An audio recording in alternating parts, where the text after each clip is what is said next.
What's up? Who's over there? How's it going? Was I right or was I fucking right about the fucking World Cup, lad? I told you they're not gonna fucking waste a Maradona sacrifice on a fucking loser. They're not gonna fucking do that.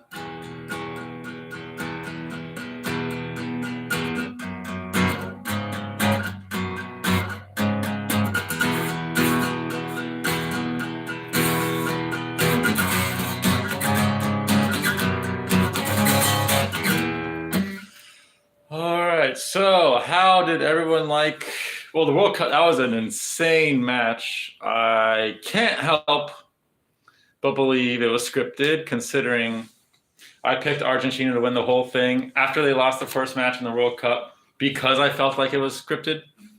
And considering that was probably one of the craziest soccer matches. I mean, it's hard for me to say ever because I've seen like a fraction of a percent of all the soccer matches, but of all the ones I've seen, that's probably the craziest or one of the craziest. And yeah, I called it. I knew Mbappe was going to have a good showing. I didn't know he was going to have a hat trick, but I knew he was going to have a good showing. I knew Messi was going to. I fucking knew it, man.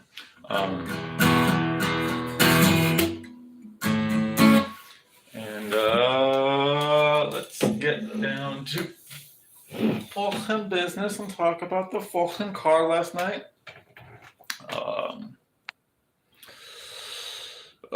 Shit. No.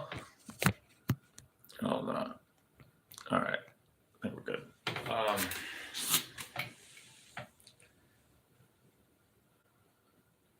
All right. So the first fight, I'm just going to do a recap of the entire card since there's only one person here. I have no idea who it is.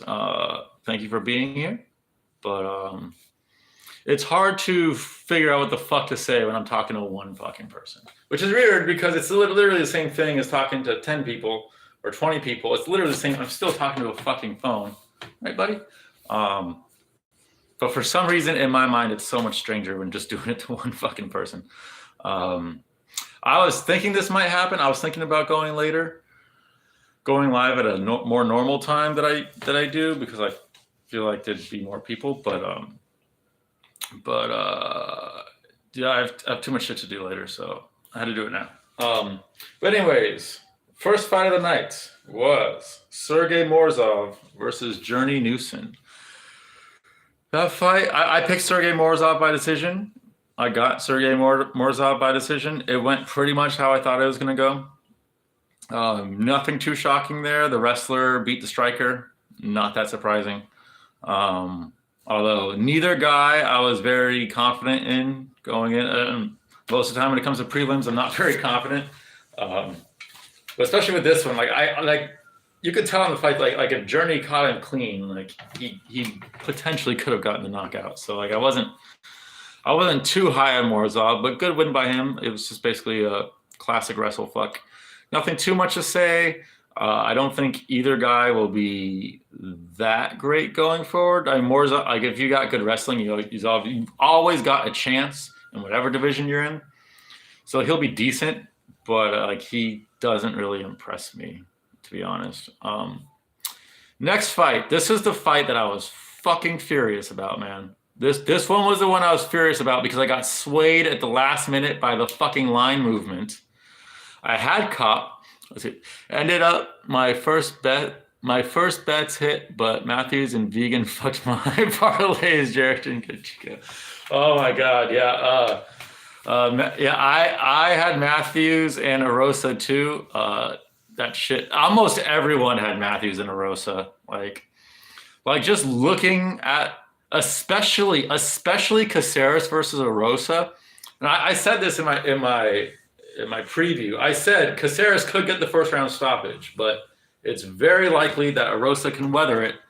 And I picked him, I think, late second or early third round stoppage, something like that. But I did say Alex is a live dog. And I was right that Alex had the first round shit, but God, that was fucking terrible. And then Matthews Smegma's blister, dude. That was my lock of the card. That was literally that Saeed Jakub, Rafa Garcia, and Corey McKenna. Those were the easiest picks for me, I would say. Oh, and Arosa. Those were the 5 that like I didn't even really think about it, and like three of them died. Yeah, dude. How shit is Fialio? I don't think Fialio's shit. I think it's a matchup thing. Kamikaze was talking about this. He was like the only guy who picked Smegma Blaster because he said that Matt mixes it up way better than Andre does, and Jake would crumble to that. And he was right. To be fair, Jake fought like a fucking moron. I don't know why after you get dropped once when you're a grappler, like Matthews, the base of his game is grappling. But he just kept fucking striking.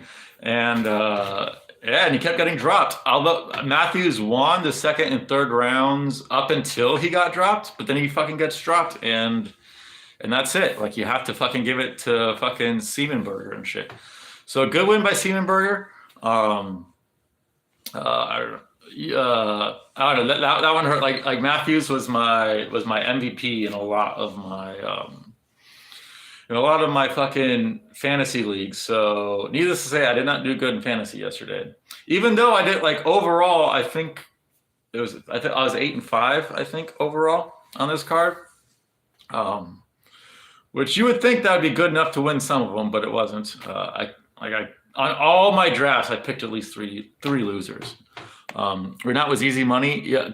I wasn't super confident in him. I was confident enough where I just felt like the wrestler, like Brian Battle's taking this on really short notice, and he's going up against a hardcore wrestler.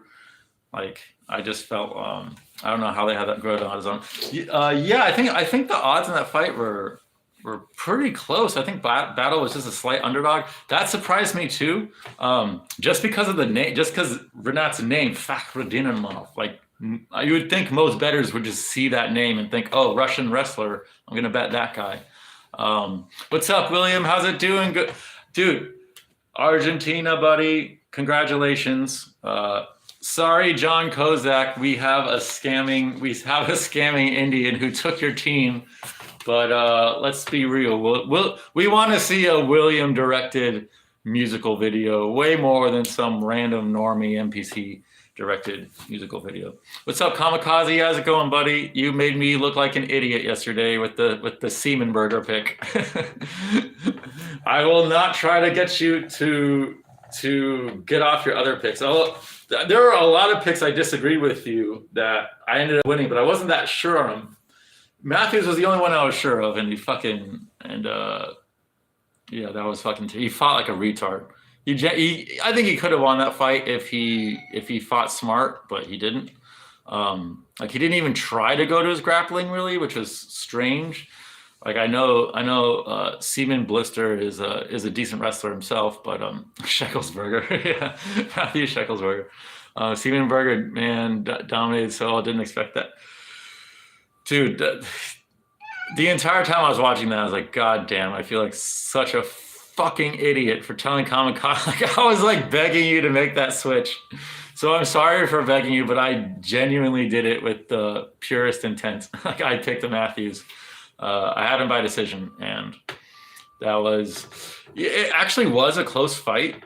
If it wasn't for the drops, Matthews wins that fight, 2 rounds to 1. But he got dropped 3 times, and yeah, you can't get dropped once a round and expect to win. And it was a close fight, anyways. Absolute dog is what semi-boner is. Yes. He is. Yeah, that one hurt. What, like, yeah, that one hurt me. As Matthews was my most confident pick. I would say Matthews was my most confident pick. Corey McKenna was my second most confident pick. And then Rafa and Saeed Jakub and Erosa, I would say. I was all fairly confident in them too. And I was pretty confident in Renat. But I wasn't entirely confident in Renat because both both Renat and Brian Battle, like this was a massive step up for both people. So it's hard to say for sure what's going to happen when that happens. But I was like, I definitely was fairly certain of Renat. But anyways, back to let's see. I am also sometimes confident in someone that then they get killed. Happening to Ferguson Gaethje. Dude, you had Ferguson in the Ferguson Gaethje. Dude, Ferguson is my favorite fighter of all time, probably. And the second that fight got announced, my heart just fucking dropped to my balls because I knew Gaethje was going to ruin it. I fucking knew it. Like everything in my body was like screaming at me. Like I just wanted to yell at Tony, "Don't take this fucking fight, you fucking retard! Don't fucking why? This is so stupid. This is so fucking stupid." Yeah, and it ended up killing his career. I thought Ferguson would destroy him. I did, dude. Maybe it was just a strong gut or a lucky gut, but the second I fucking the second I heard that fight was announced, I was almost in tears.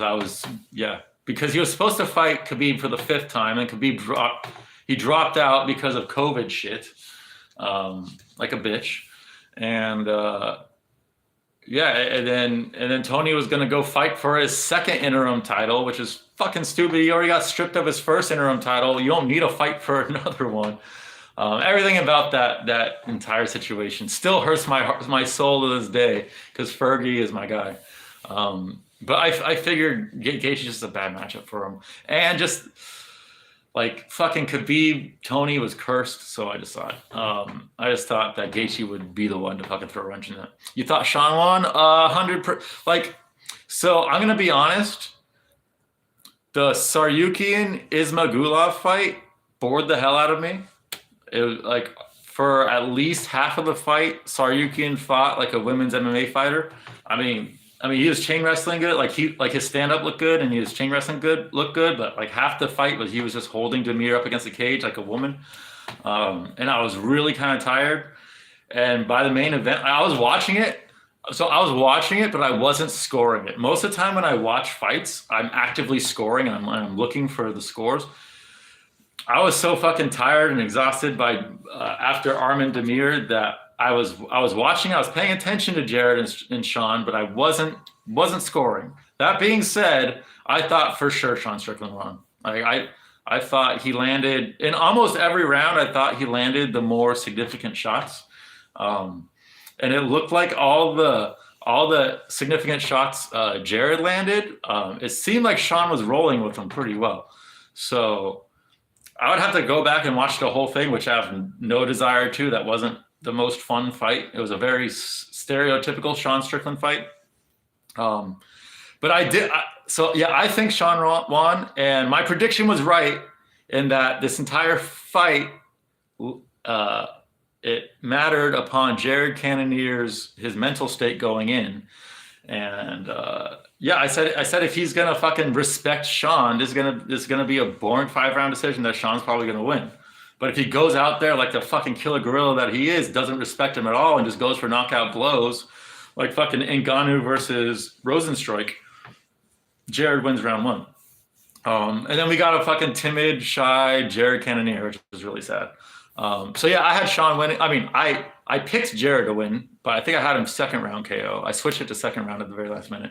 And he won by decision.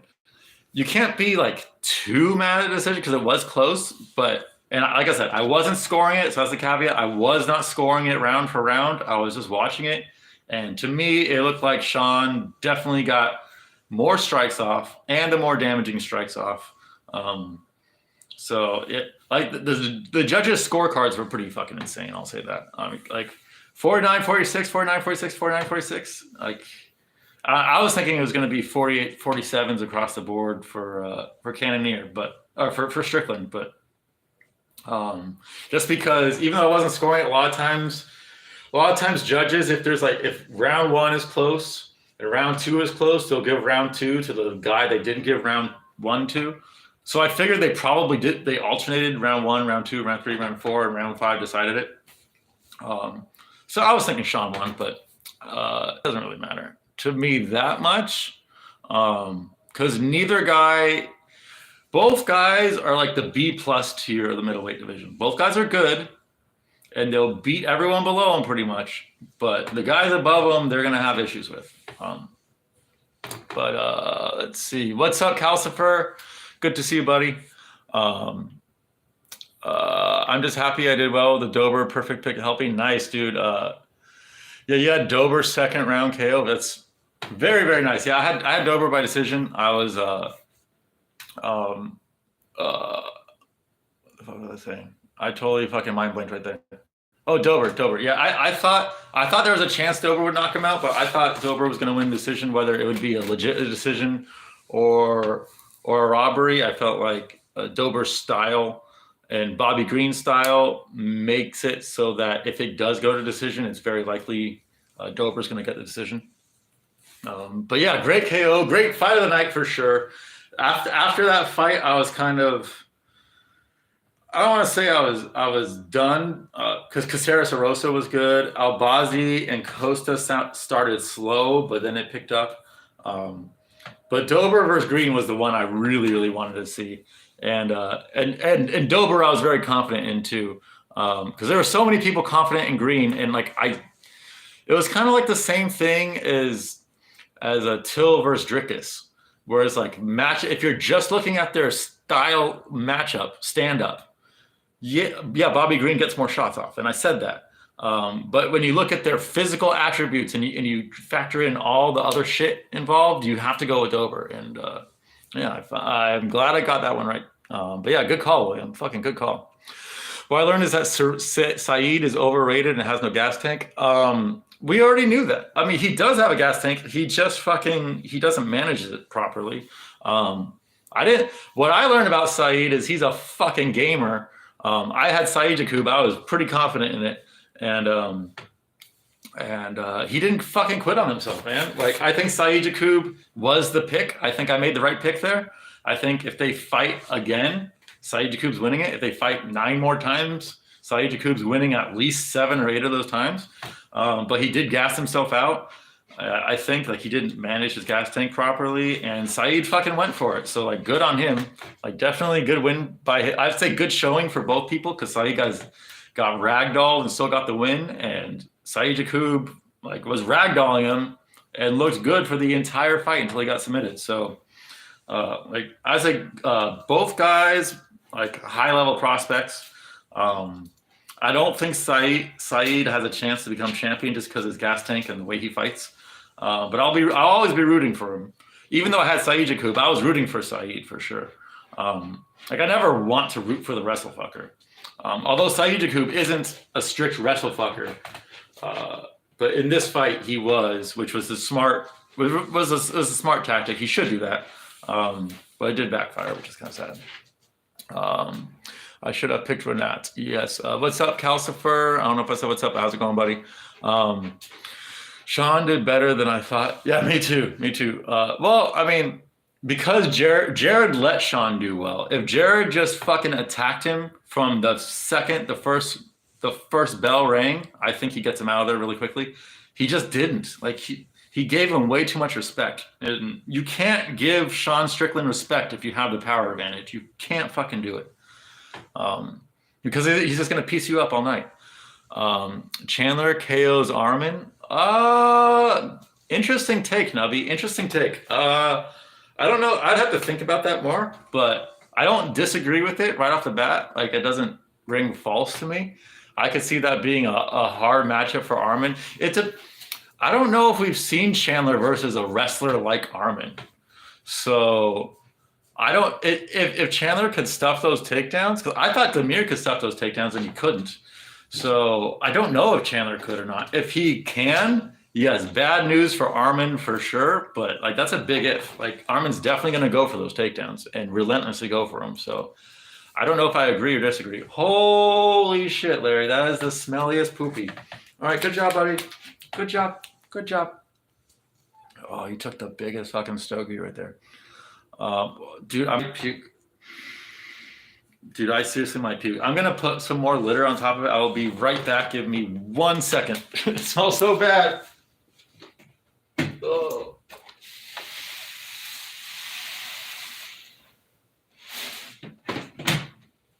Jesus Christ. So bad, guys. Holy shit. That Sean won the fight, but it was super close, I thought. Yeah, it was close. It was close, but Sean landed more strikes, and he did the more significant strikes, and he was landing the strikes. Like, Jared was reacting way more to his significant strikes. His, like, 5 or 6 significant strikes than Strickland was reacting to Jared's 5 or 6 major significant strikes. So Strickland won 5-0. I wasn't scoring each individual round, so I don't know if it's 5-0, but, like, as I was watching, like, every, like I had Cannonier, and as I was watching, I was like, yeah, like, Strickland's gonna win this. And he didn't. I mean, he did, but judges giving Christmas presents. I mean, judges do like to give them out to the darkies for sure. Like, if it ever goes, if it's a lighty and a darkie in a decision, they generally go darkies, and Guru touched on it too. Like, it's not just racism. Part of it literally is like, if your skin is darker, like blood and bruising and swelling isn't going to show up as much. So it's not like it's a pure racism thing. It's just like it's just an inherent advantage by being darker. And I do think, yeah, I don't know. Like, here's the thing: if Sean Strickland was black and Jared Cannonier was white, like, you just switch their skin colors. Like, they look exactly the same, but you switch their skin colors. Do you guys think that Cannonier still wins that fight? Do the judges still give it to Cannonier? Because I don't think so. I really don't think so at all. And that's not me calling the judges racist. I really think it's more to do with the darkness of the skin hiding the damage. That's what I think. But also, it could possibly be a semi-rigging, or where, like, if the judges were told, if it's close, let's go with Cannonier. Strickland isn't he isn't the company man you want. Like, he isn't the guy you want to push. Although I disagree. Like, he is the guy that I would want to push personally, because he brings viewers and he's interesting. He's like one of the few interesting interviews in the UFC. So I would push him. But if you're owned by Disney, or like your higher ups are Disney, and that's your bottom line, then I could see why you'd want to go with Cannonier. Sean did not win round 5. Dude, I wasn't scoring the round, so I don't know. But what's up, Toasty? How's it going, buddy? 4 weeks, no MMA. Dude, I know. I'm already looking at the card in 4 weeks from now. But I don't know what the fuck I'm going to do for these next 4 weeks, man. I thought Bobby would win decision, but it was a 50-50 pick for me. Yeah, a lot of people thought it was 50-50, or they liked Bobby, but, like, Drew's physical attributes they're still somewhat they're still underrated, even though we've seen him time and time again get his ass kicked, and that chin, it just does not give up, and he comes back and gets a knockout. All I got is, like, he was getting stung with some shots yesterday that, like, he was, like, getting dropped for like a split second and he'd be right back up. And these are shots where I don't think that would have happened to him a year ago. I really don't. I think the McKinney fight took something out of his chin. There. It's okay. It's okay, buddy.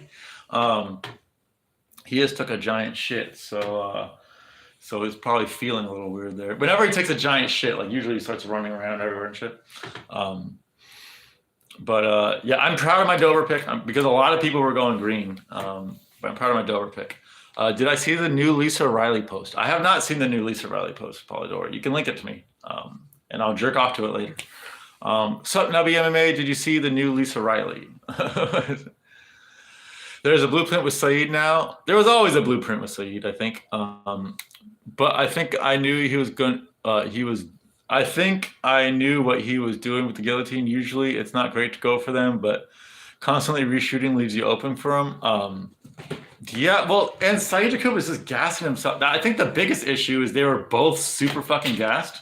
Saeed, at the end of the post fight, he said I could go another 5 rounds. Like, no, you couldn't, dude. You were dying. That was a Hail Mary. But both guys didn't manage their gas tank properly in that fight. Saeed never manages his gas tank properly, ever. That's his biggest downside as a fighter is he just doesn't. Like, he'll just fucking throw spinning kicks and throw shit regardless if it's an intelligent thing to do or not. And that's why I like him. That's why I always root for him. But at the same time, that's that's going to prevent him from getting too much higher in the rankings. He was 14, I think. Yeah, he was ranked 14 in this fight. And I mean, Saeed Jakub was ranked 30, but he's way, skill-wise, he's way higher than 30 in that division. Way, way, way higher. He's a ranked guy in that division skill-wise. So I don't know how much higher Saeed's going to go, especially since he was getting his ass kicked. But let's say he's like ranked 13 or 12 after this. I don't see him getting too much higher. It depends on the matchups, but I just feel like his deficiencies and his, I don't call it lack of fight IQ, but lack of gas tank management, it's gonna fucking sooner or later, you know. Yag Poopy, yes. Nubby MMA bikini, nice. Yag Poopies, oh yeah, he it smells like Yag actually. Like, good call, Kamikaze. Polidori Epic. Dude is asking me about a male. Wait, what? Lisa Riley male? No, Lisa Riley is a female, just like who's that one? Other one. I forgot her name. But no, she's a female, just like can't fucking remember her fucking name. She's a female, dude. Strickland needed blackface for that fight. I know. That would have been fucking hysterical. Strickland in blackface and Cannonier in whiteface would be hilarious. I'm in line at Shalotsky's. I've never heard of Shalotsky's, but it sounds very Polish. I sent Discord. Okay. Bro, Lisa is female, bro. There's proof, bro. Exactly. Exactly, Kamikaze. There's proof. We have proof. Why does she love Guru? She has very low self-esteem, and she feels like Guru is a guy that she can catch, and she's got a lot of STDs. I think that's why. And she feels like a guy a virgin who's never been kissed is her best option to get laid, I guess. I don't know. I'm not her, so Larry, stop it. Oh, he's not gonna stop. He's wild today. Saeed is the only fun Dagestani to watch. He's one of. I think there's another one that's decent to watch. I can't remember his name. There is another one that's like not terrible. Not terrible to watch, anyways. But I don't remember his name. I want to say he's like a little guy, like a bantamweight or a flyweight. Green needs to patch his style. His greatest strength can be his weakness because he tries to predict punching patterns. Once you throw the same hand back to back, you catch Bobby. Green really, like, I love Green's style. I think everyone loves Green's style, but he's got a monster chin. But he relies on that chin too much. He definitely relies on, and he relies on his ability to read punches too much. And I totally agree, darling boy. 100% agree. What's the at Polidor? Lisa Riley. Lisa Riley is the local resident Jerusalem slut. Sup, Loquacious, how's it going? In the dam, about to hit up some coffee shops. Oh, you're in Amsterdam right now? Oh shit, I did not know that. Oh damn, Loquacious. So are you gonna do a Prozzy? Are you gonna do a Prozzy, Loquacious?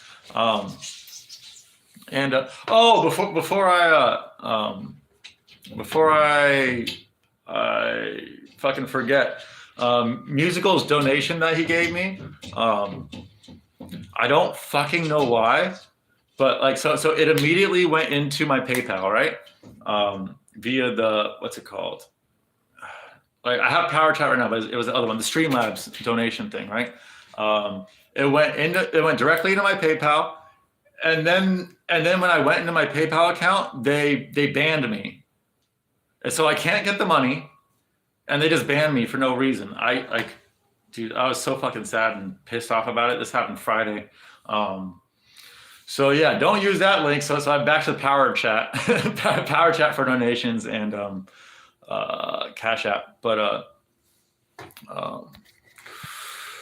wait, we need to delete that motherfucker. Wait, hold on.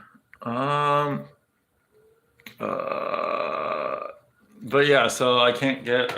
So now I don't have my fucking PayPal, which I've been using PayPal a lot. Maybe it didn't have something to do with the donation, but I don't know. I'm gonna see if I can message them and like get an explanation why they just fucking banned me for a fucking $10 donation. But yeah, it pissed me off because I've been using it and need it. Like that's like a fucking service I need. So I don't know if they recognize Streamlabs as like some like fishy thing or like some sketchy shit, or like I don't know. They flagged my account for something, but I haven't been doing anything sketchy with it, so I don't know. But yes, Lisa dropped out of college. Yeah, she definitely did. It's a sandwich place. Oh, okay. You're gonna get a fucking Polish sausage sandwich toasty. What's STDs? Sexually transmitted disease, Nubby. If you're a slut like Lisa Riley and you get around a lot, sometimes you get a little itchy or gooey or worse on your genitals, and you have to take care of it with like antibiotics or shit. Not that I would know. I've never had one, but I love Zabit, but cardio is shit. Yeah, Zabit. Same thing. Saeed is like Zabit, but with way more finishing ability. You know, like Saeed's a finisher, like he goes for it.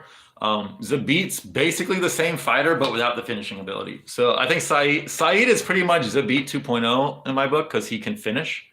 Umar Nurmagomedov. Yeah, Umar's legit. I like him. Six of his mom got STDs from Arnie's. Yes, and I got STDs from my mom when I came out of her vagina, but I never came out of her vagina. I was a C-section baby. Lisa Riley dropped out of Indiana U. Yes, yeah, she fucked the entire basketball team. That's what I heard. Oh my God, beautiful girls here. Where are these beautiful girls? Sup, girls 18? Are we talking girls 18 is my girlfriend? Girls 18, oh yes. Girls 18 is Lisa's pimp looking for her. Yeah. Girls 18 can go suck Guru's hot dog. She's probably about to right now. That's all Guru's gonna get is gonna be a YouTube bot. I think from now on, Green is in his Arlovsky era, which has been insulting to Arlovsky, but you get the idea. It's hard to compare. It's hard to compare those two fighters because I feel like first off, Arlovsky's been fighting since like 97 or some shit. So I've been watching Arlovsky since I was a wee little lad, you know? I was a fucking tiny little fuck. And I was like I remember him in his first prime. And then I remember him in Strikeforce where he got knocked out like 4 straight times or some shit. And everyone was saying he was done. And then he revived his career, and he's still fucking fighting. So I don't think anyone compares to Arlovsky, to be honest. But is Green? I don't know. I think Green's so fun. I just didn't like this matchup for Green. Like I said, I felt like I didn't feel like Green had a chance to finish Dober, which he did drop him a few. Like he hurt him more than I thought he was going to hurt him for sure. But the fight went pretty much how I thought it was going to go. But I thought Dober was going to win by decision. I thought there was a chance he was going to get the knockout, and I factored that into my decision. But I didn't think he was actually going to get the knockout. But I will say that at the end of round, it was like a minute left in round 1, and as I was watching, I was like, Dober's going to make some adjustments in round 2. Like I was actually, even though Bobby was piecing him the fuck up in round 1 and in round 2. I was very confident that Dober could make the adjustments and win the fight. So I actually wasn't sweating that one. I just felt like eventually Bobby's going to get hit. Like eventually he's going to get hit with a big one. Although I didn't think he was going to get knocked out. I just thought it was going to be like a match-changing punch, but I didn't think it would necessarily be a knockout. So what's your future plans for content? Good question, William. I want to do more UFC breakdown. Like every card, I want to do a breakdown, maybe a collaboration with Kamikaze or Musical or anyone who wants to do it. There's a Yog Social Baby. I don't know when it's going to come out. Musical has to edit that shit, but I'm guessing in like a month or 2. Like I know it's not going to be this year. But like maybe late January or February or some shit, Yog Social Baby will be out. I have like 2 or 3 more songs I have written down that I could record, um, and I want to keep doing live streams. Uh, but I don't have like specific ideas like how exactly I want this channel to go. It's probably just going to be like how it has been, just like live streams 5 days a week or some shit like that. And shit, did you have more money in the PayPal? No, thank God.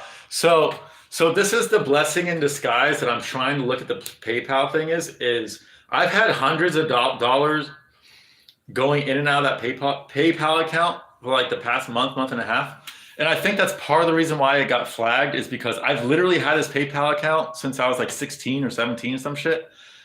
And the vast majority of that time, I've barely used it. It'll be maybe $25 here or there. Like I'll use it to pay someone or use it to get money out or something. But like way less than once a year on average have I used it. And then in the past like month and a half, 2 months, I've used it a lot. Like I'd probably like maybe $600 have gone through it. Like still not a whole lot of money, but way more than was previously gone through.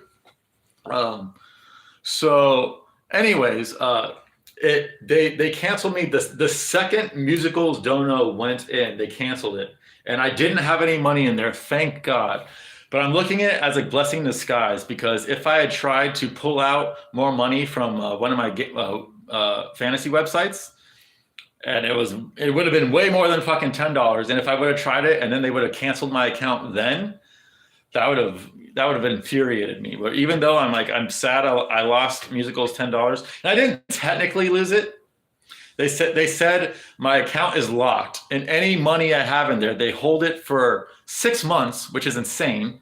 Like, well, I don't know why. And then they said if there's any money left, they're gonna charge me for some shit, which I don't. I didn't do anything fucking wrong. I know that. So I might be able to get some of that fucking money. I might be able to get some of that money back, like 6 months, but it's just $10, so it's not a big deal. But yeah, I'm very thankful because I withdrew like 300 something from DraftKings, like 200 from FanDuel and shit recently. And if it stopped me on one of those, I would have been fucking furious. Lisa was concubine for Genghis Khan. Yeah. Green fights like Omar Cuckles trying to get the last banana before the alpha chimp comes back. True. Very true, Rigo. How you doing, Rigo? How do some girls get the body where they're thin but thick legs and arms? Genetics, I think. Well, it's genetics and just your exercise regimen. I'd say it's a combination of both. Like my ex-girlfriend, she was kind of like that, like, and it was for her, it was the result. It's kind of hard to describe, but she had nothing, like no muscle here at all. Like you could it felt like if you punched her in the stomach, your stomach would literally, your fist would go through and hit her spine. That's what it felt like. She had literally nothing at all, but like her arms and her legs were like, they were built. They were very muscular and strong and shit.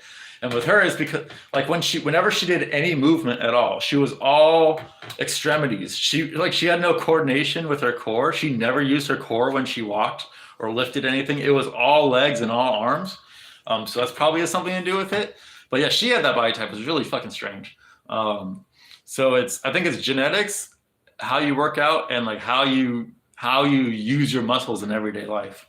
I guess some girls don't understand that they have core muscles that you can use that help you with stability and shit. But genetics for Jim and retardation in terms of my ex's case. I know some that look like that naturally. Yeah, it's yes, it's a lot of it's genetics, I would say.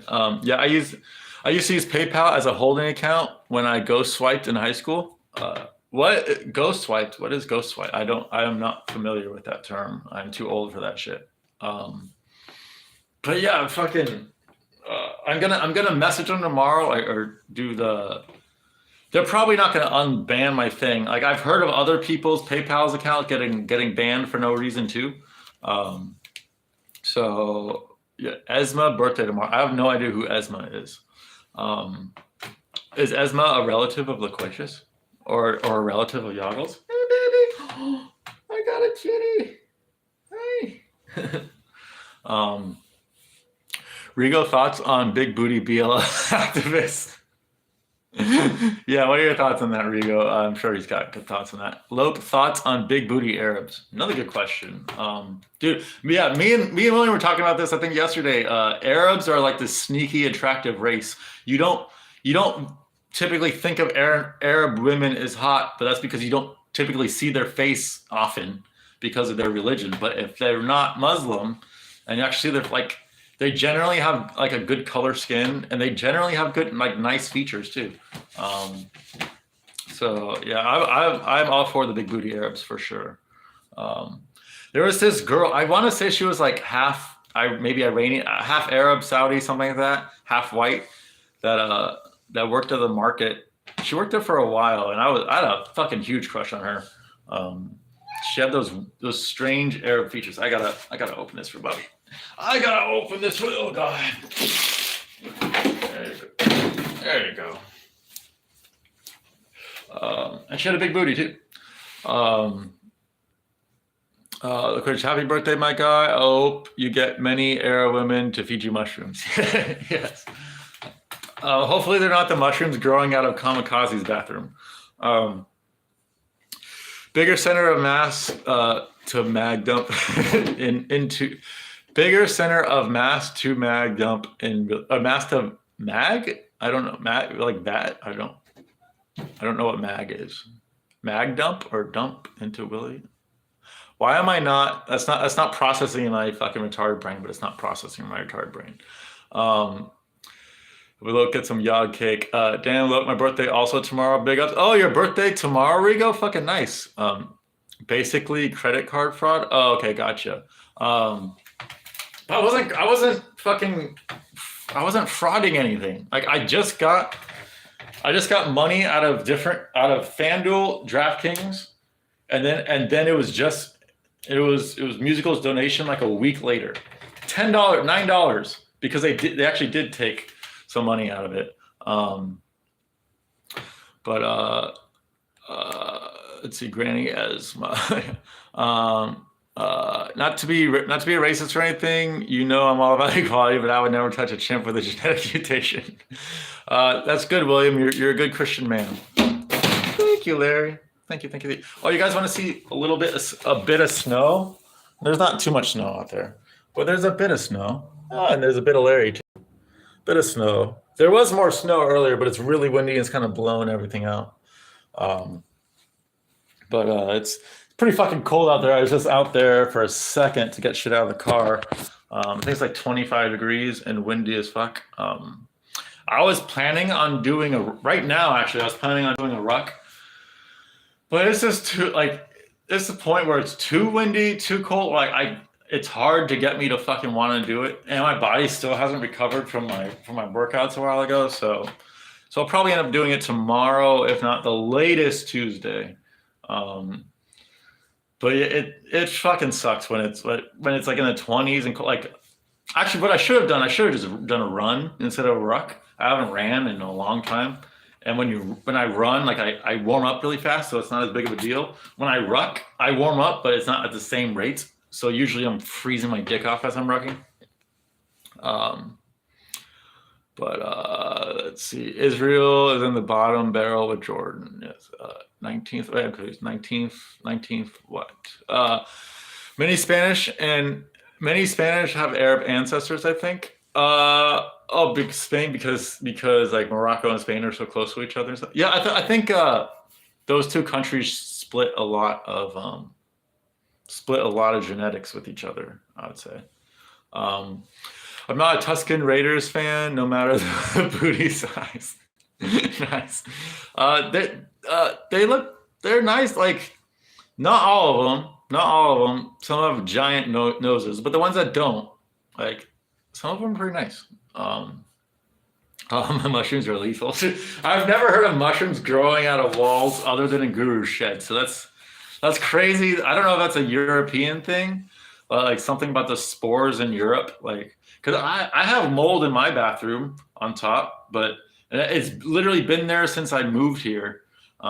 It's gotten slowly worse over the years, but it's still not that bad at all. Like I don't notice anything with my health or anything. But yeah, I haven't seen any fucking mushrooms growing out. That's fucking crazy. Um, Top Clippers B-Day? Yes, the Top Clippers B-Day. I have 19th as well, but April.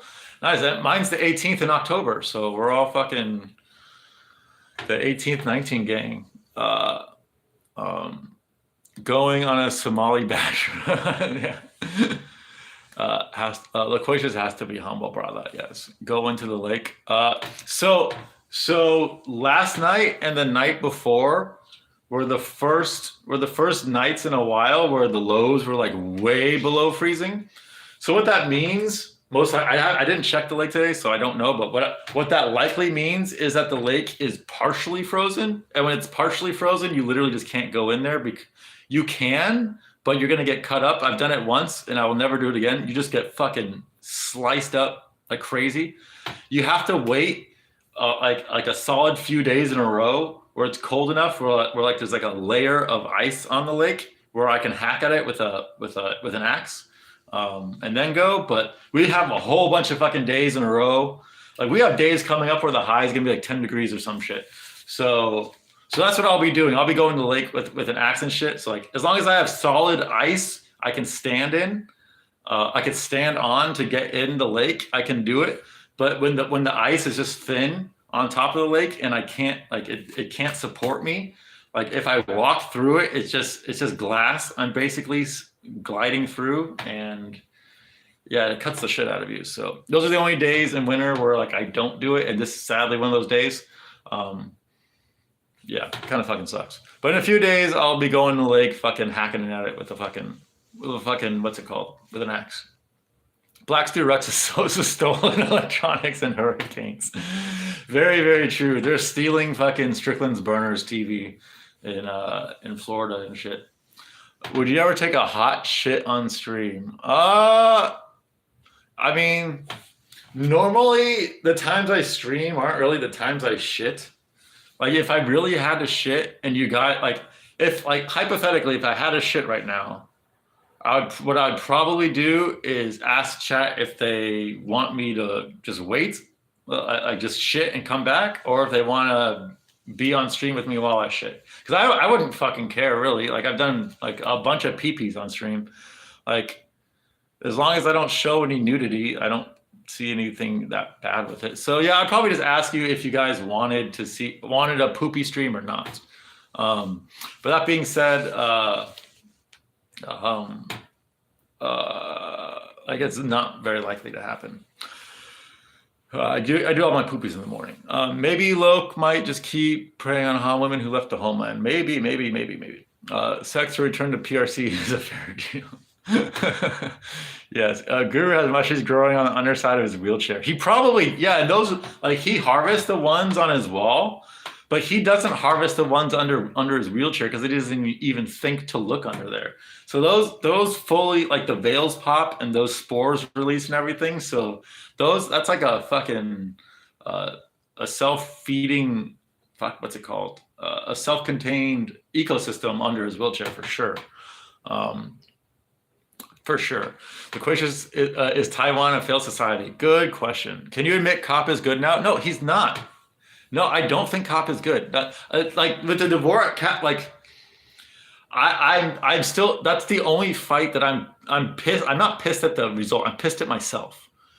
I'm pissed at myself because I had Cop and I got swayed by the last minute line move. It was like a fairly significant line move an hour before the fight happened, and I was 51-49 on that fight anyways. To me, that was one of the hardest fights on the card to call.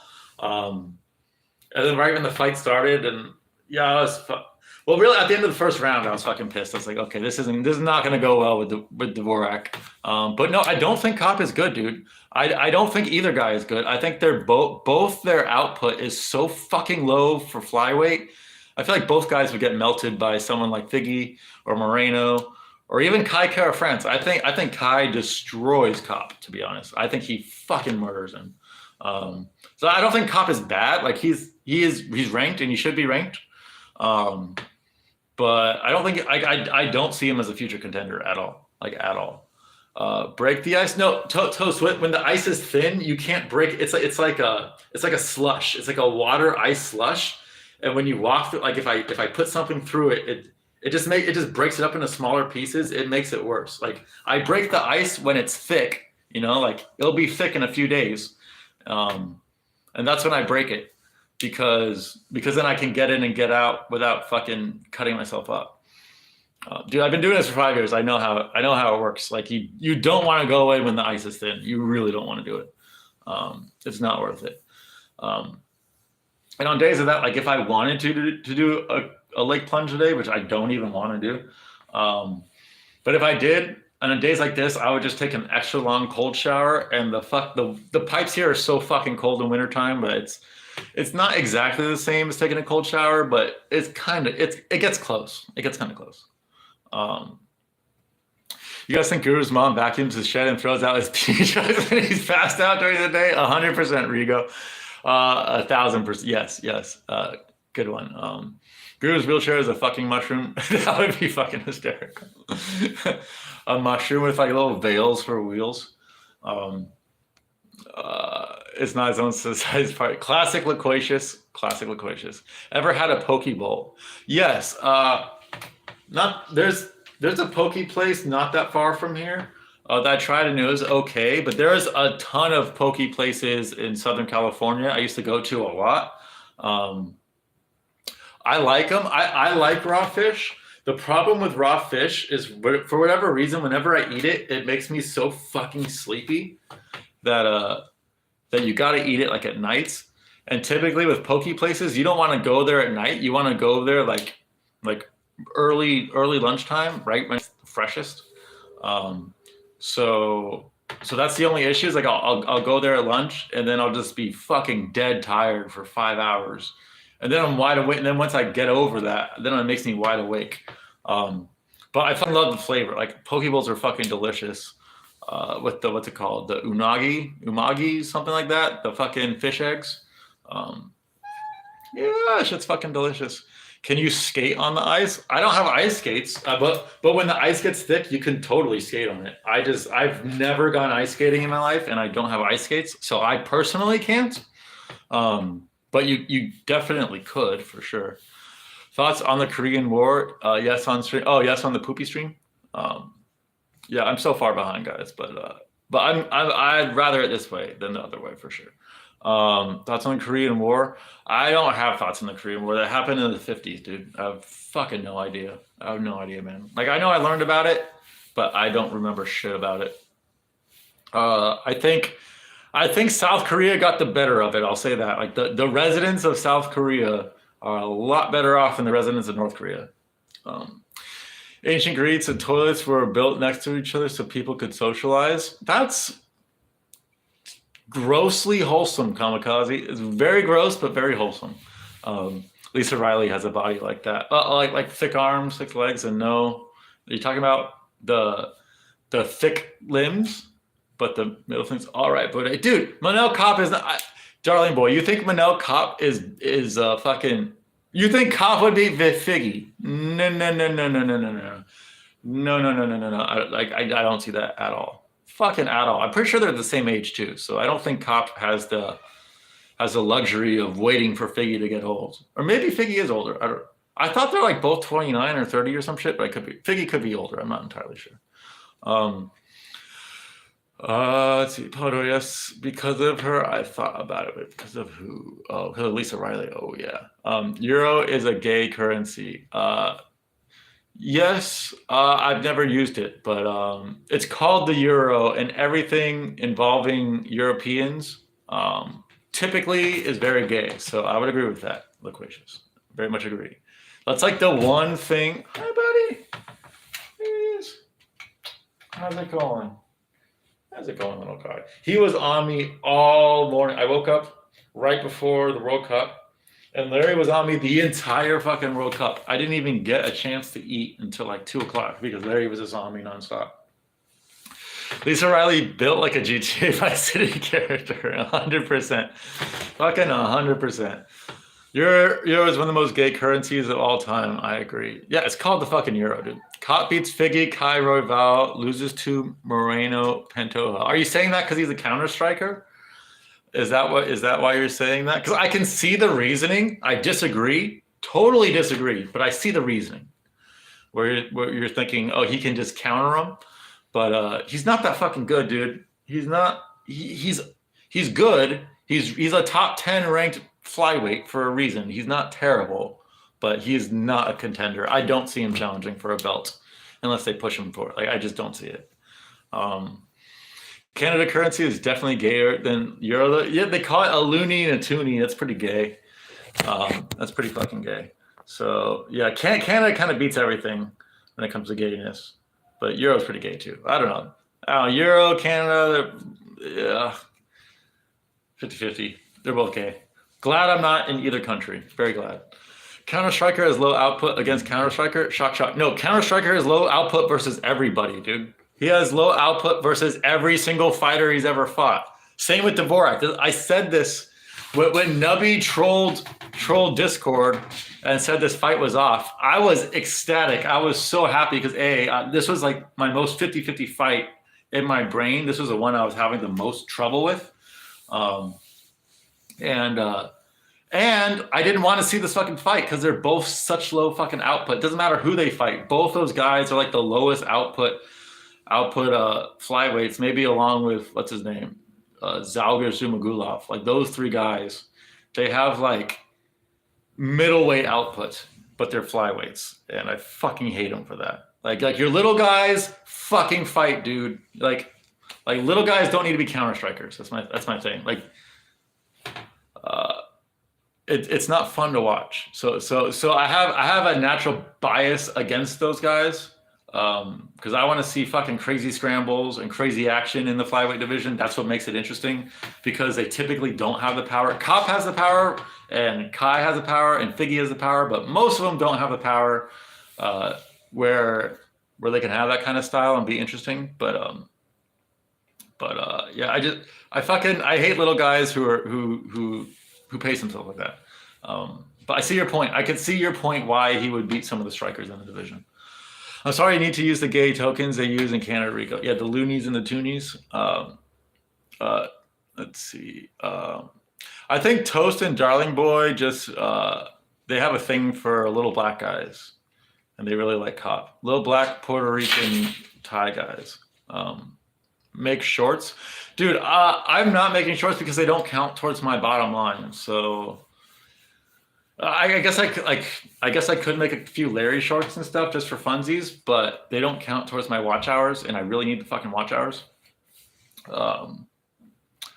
North Korea has 0% depression and suicide. Yes. I'm sure that's true.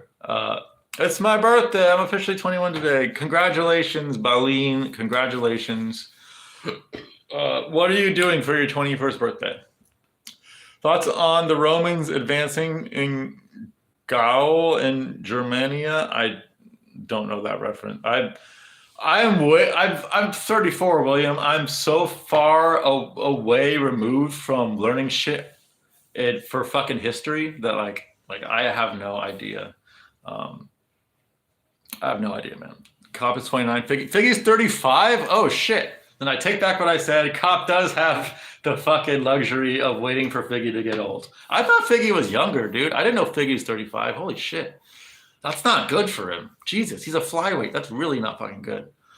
Thoughts on the Boer War? Once again,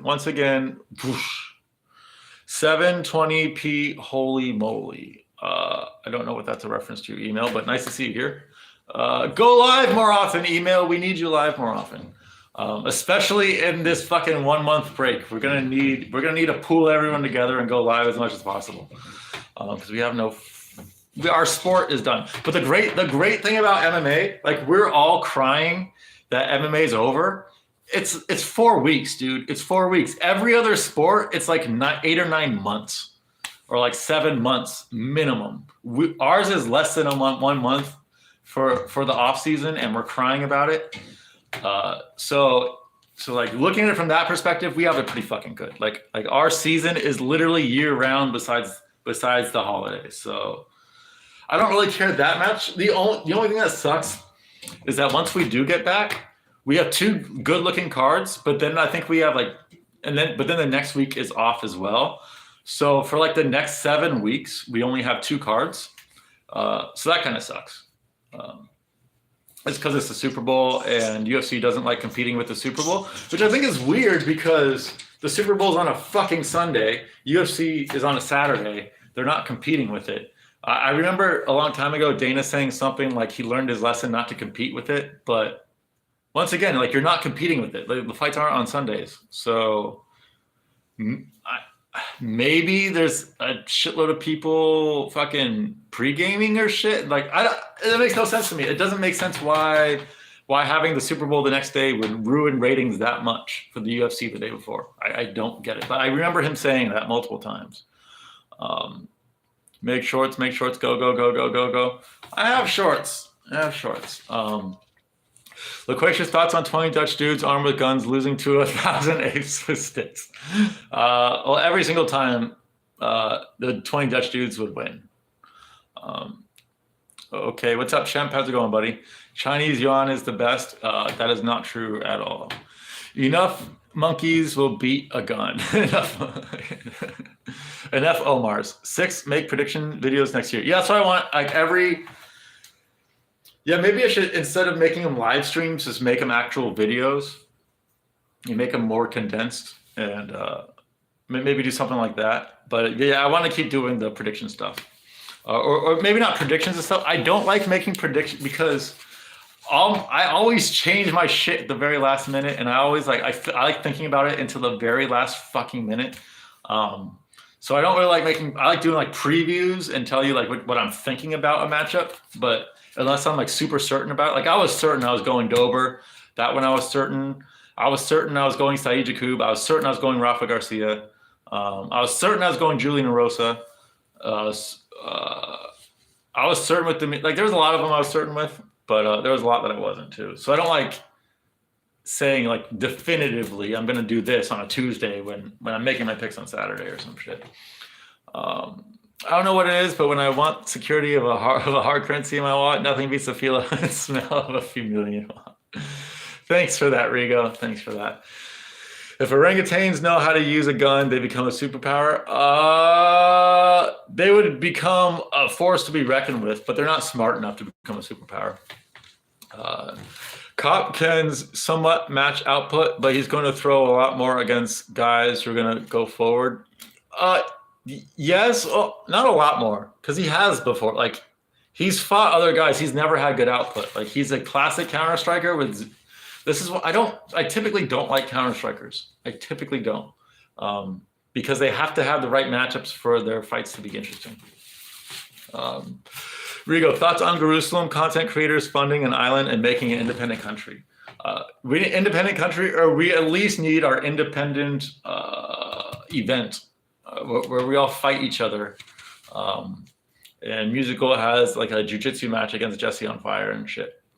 Abazi KO was lovely. It was nice. That fight was boring as fuck for like the first half of it, and then Abazi kind of turned it on.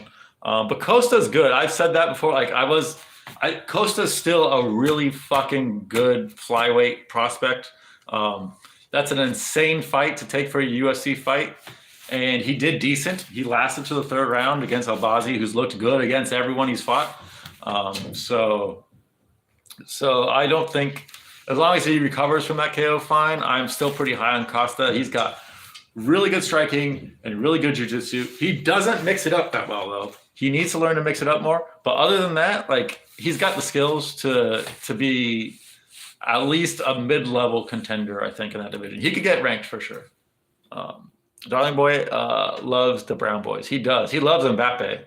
He fucking loves Mbappe. Going to Texas Roadhouse, going to try Sam Adams for the first time. Just going to have one, though. Oh, you are a very responsible Baleen. That's good. That's good. Alcohol is not good for you. I almost never drink because it is so estrogenic. Yeah, Larry doesn't drink either. Why he's American? What do you expect? Willie, he's American. Wait. There will be bus stops at every corner with the nicest sixth graders. It will be so stuffy, man. Enjoy Texas. Yes. Oh, it's Texas Roadhouse. Texas Roadhouse doesn't necessarily mean Texas. Texas Roadhouse is a restaurant, William, in America. I think there's one in Cleveland. There was one in my hometown. I think there's one here too, but I could be wrong. 4 weeks, but we only get one UFC once a week, anyways. Yeah, it's 4 weeks.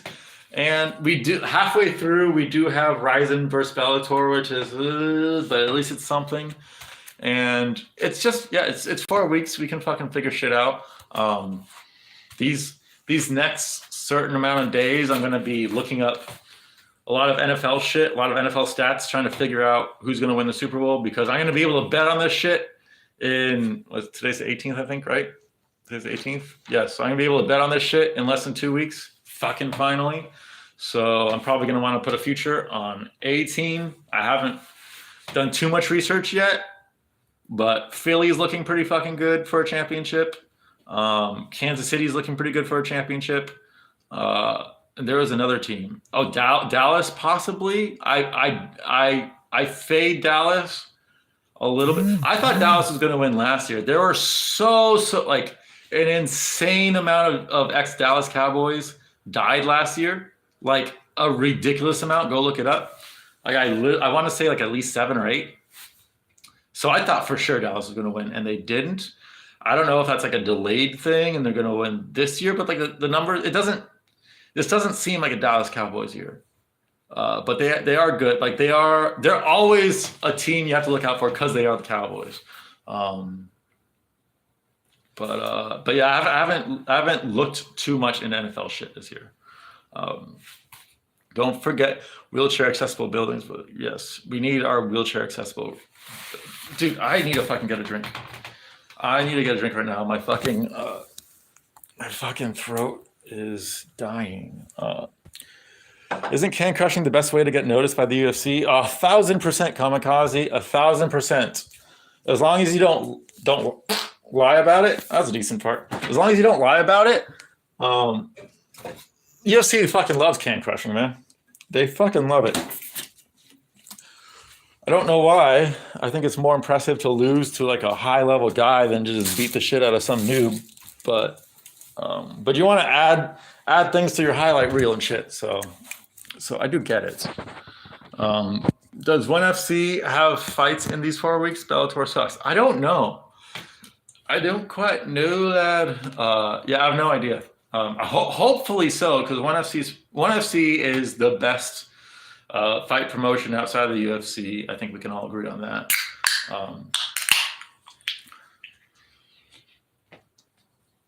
You remember Fight Island when we had like 6 cards in the span of a month? I do remember that.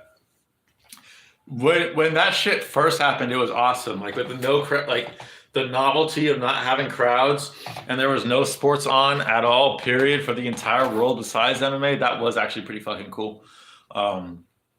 But now, like yesterday's card, I feel like the Dober Green fight, specifically that fight, but a few others too, on that card were like kind of wasted not having fans cheer them on.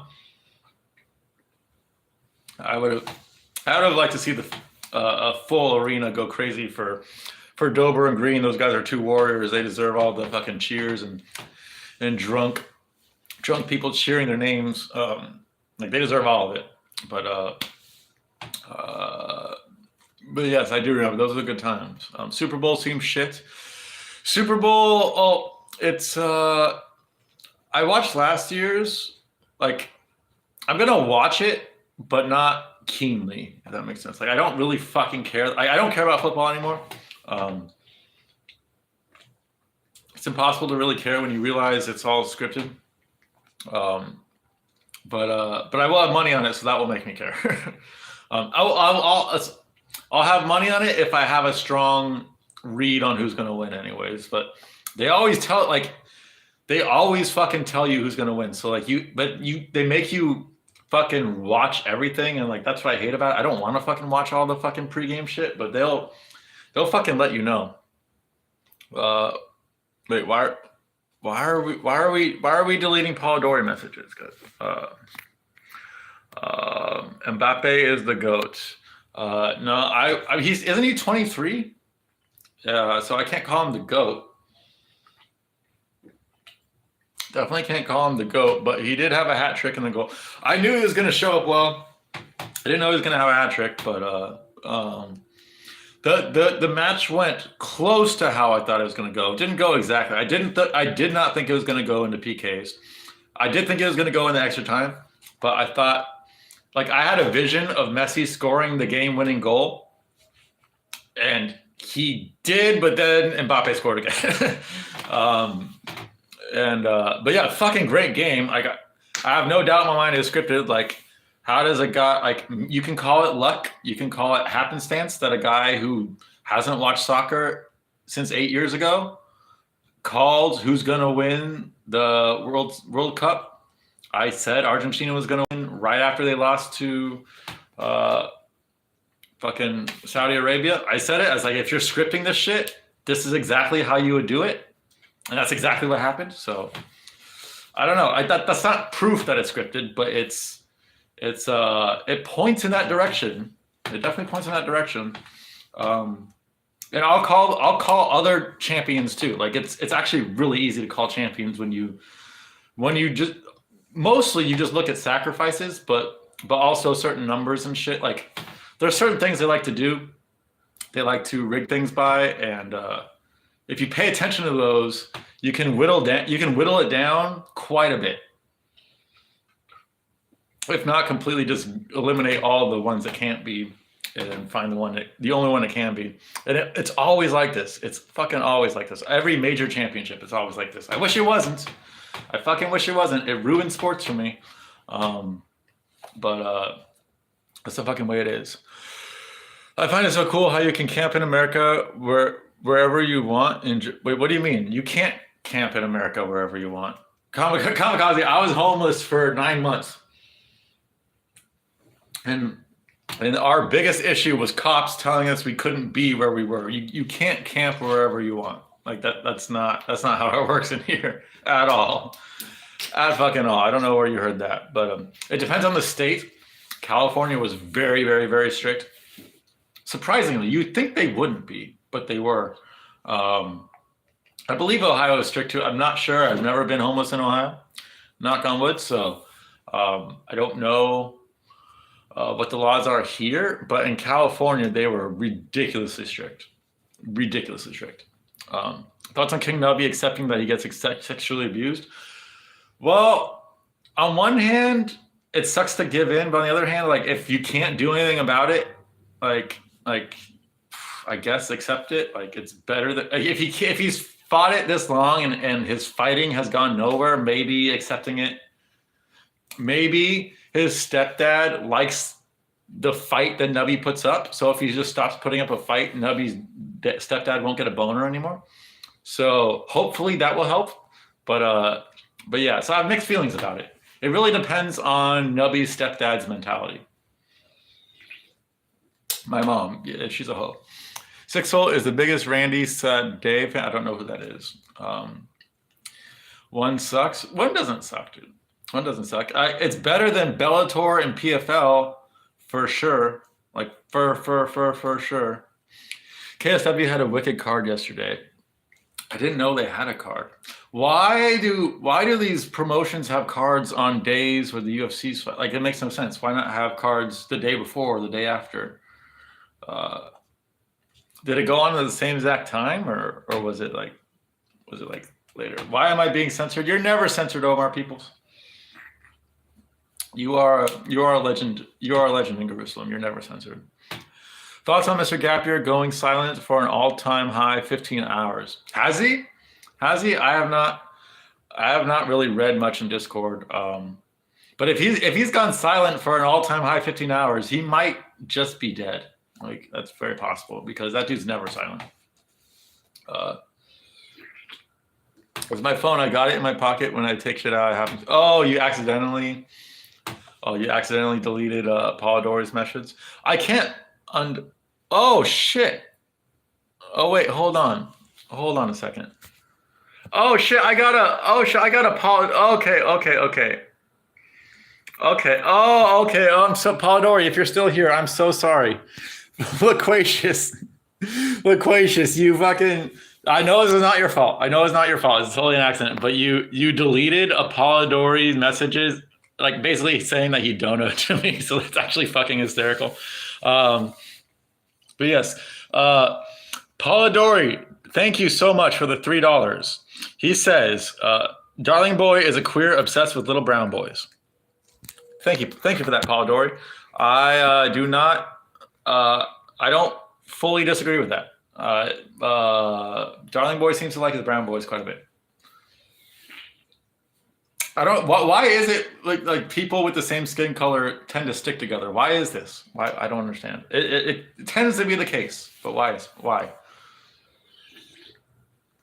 I really thought you can camp in forests. How does it work?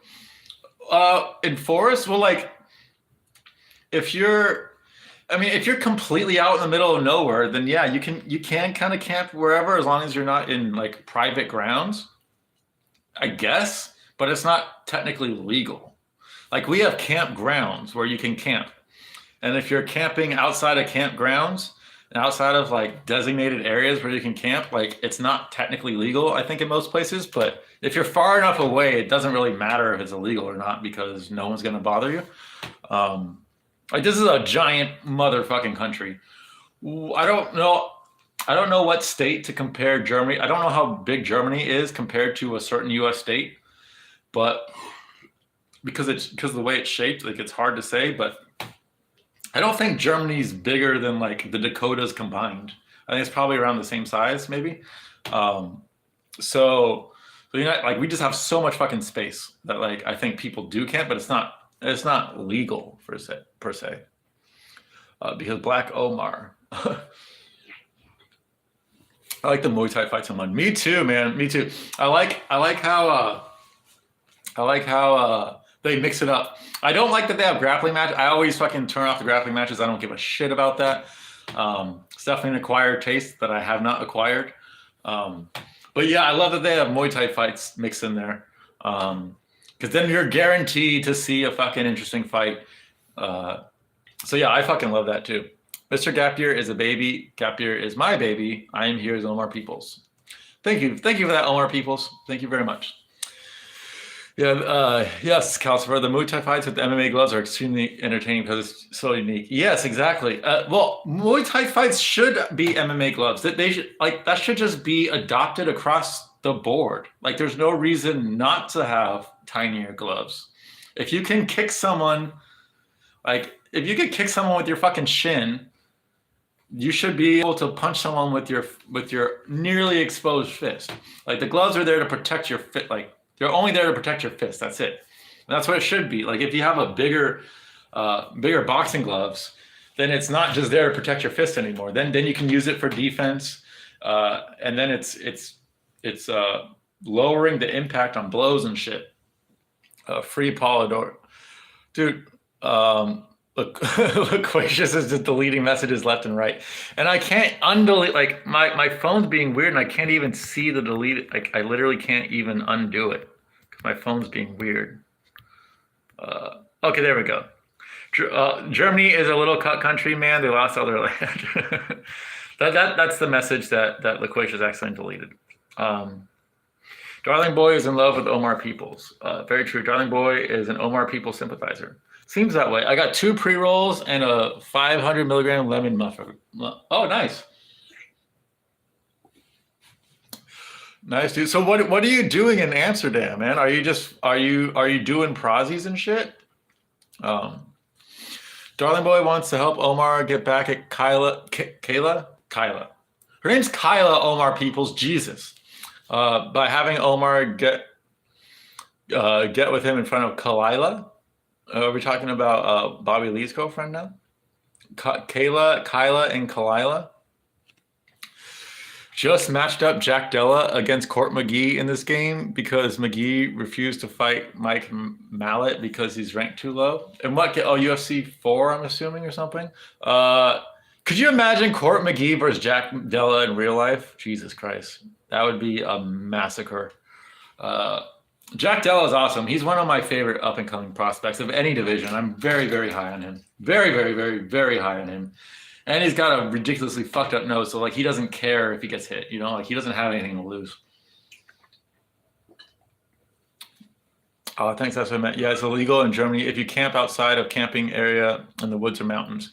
I'm pretty sure it's mostly the same here. It's just more open, so you can do it. Bro, fuck this shit, man. It's okay. It's okay, Lucas. We know you're not doing it on purpose. MMA gloves are the best. They cause less damage as well, but of course you get KOs. Yeah, but they cause less damage as well. I mean, they cause less brain damage for like concussive damage because you're taking less shots. But I don't know if they cause less damage. Free Rigo, yes, free Rigo. You're gonna have to unhide Rigo in your channel settings. Wait, you did? Oh wait, no, there he is. Okay, Rigo. Okay, sweet. Got him. We got him back. He's back. He's back. Okay, sweet. I was sweating for a minute. Loquacious trying to ban Rigo and take his channel. Yeah, look, Loquacious trying to take Rigo's his videos and his subscribers and trying to get monetized. Maybe it's not a bad idea though. Maybe it's not a bad idea. Free the youngest black man in. Wait, is Paula? Wait, Loquacious, did you accidentally hide Polidori? Loquacious? Because I have not seen a Polidori thing since you deleted his message. I think you might have hit him. Which Polidori, if you're watching this, I'm sorry. It's blame Loquacious, but don't blame Loquacious. It's not his fault either.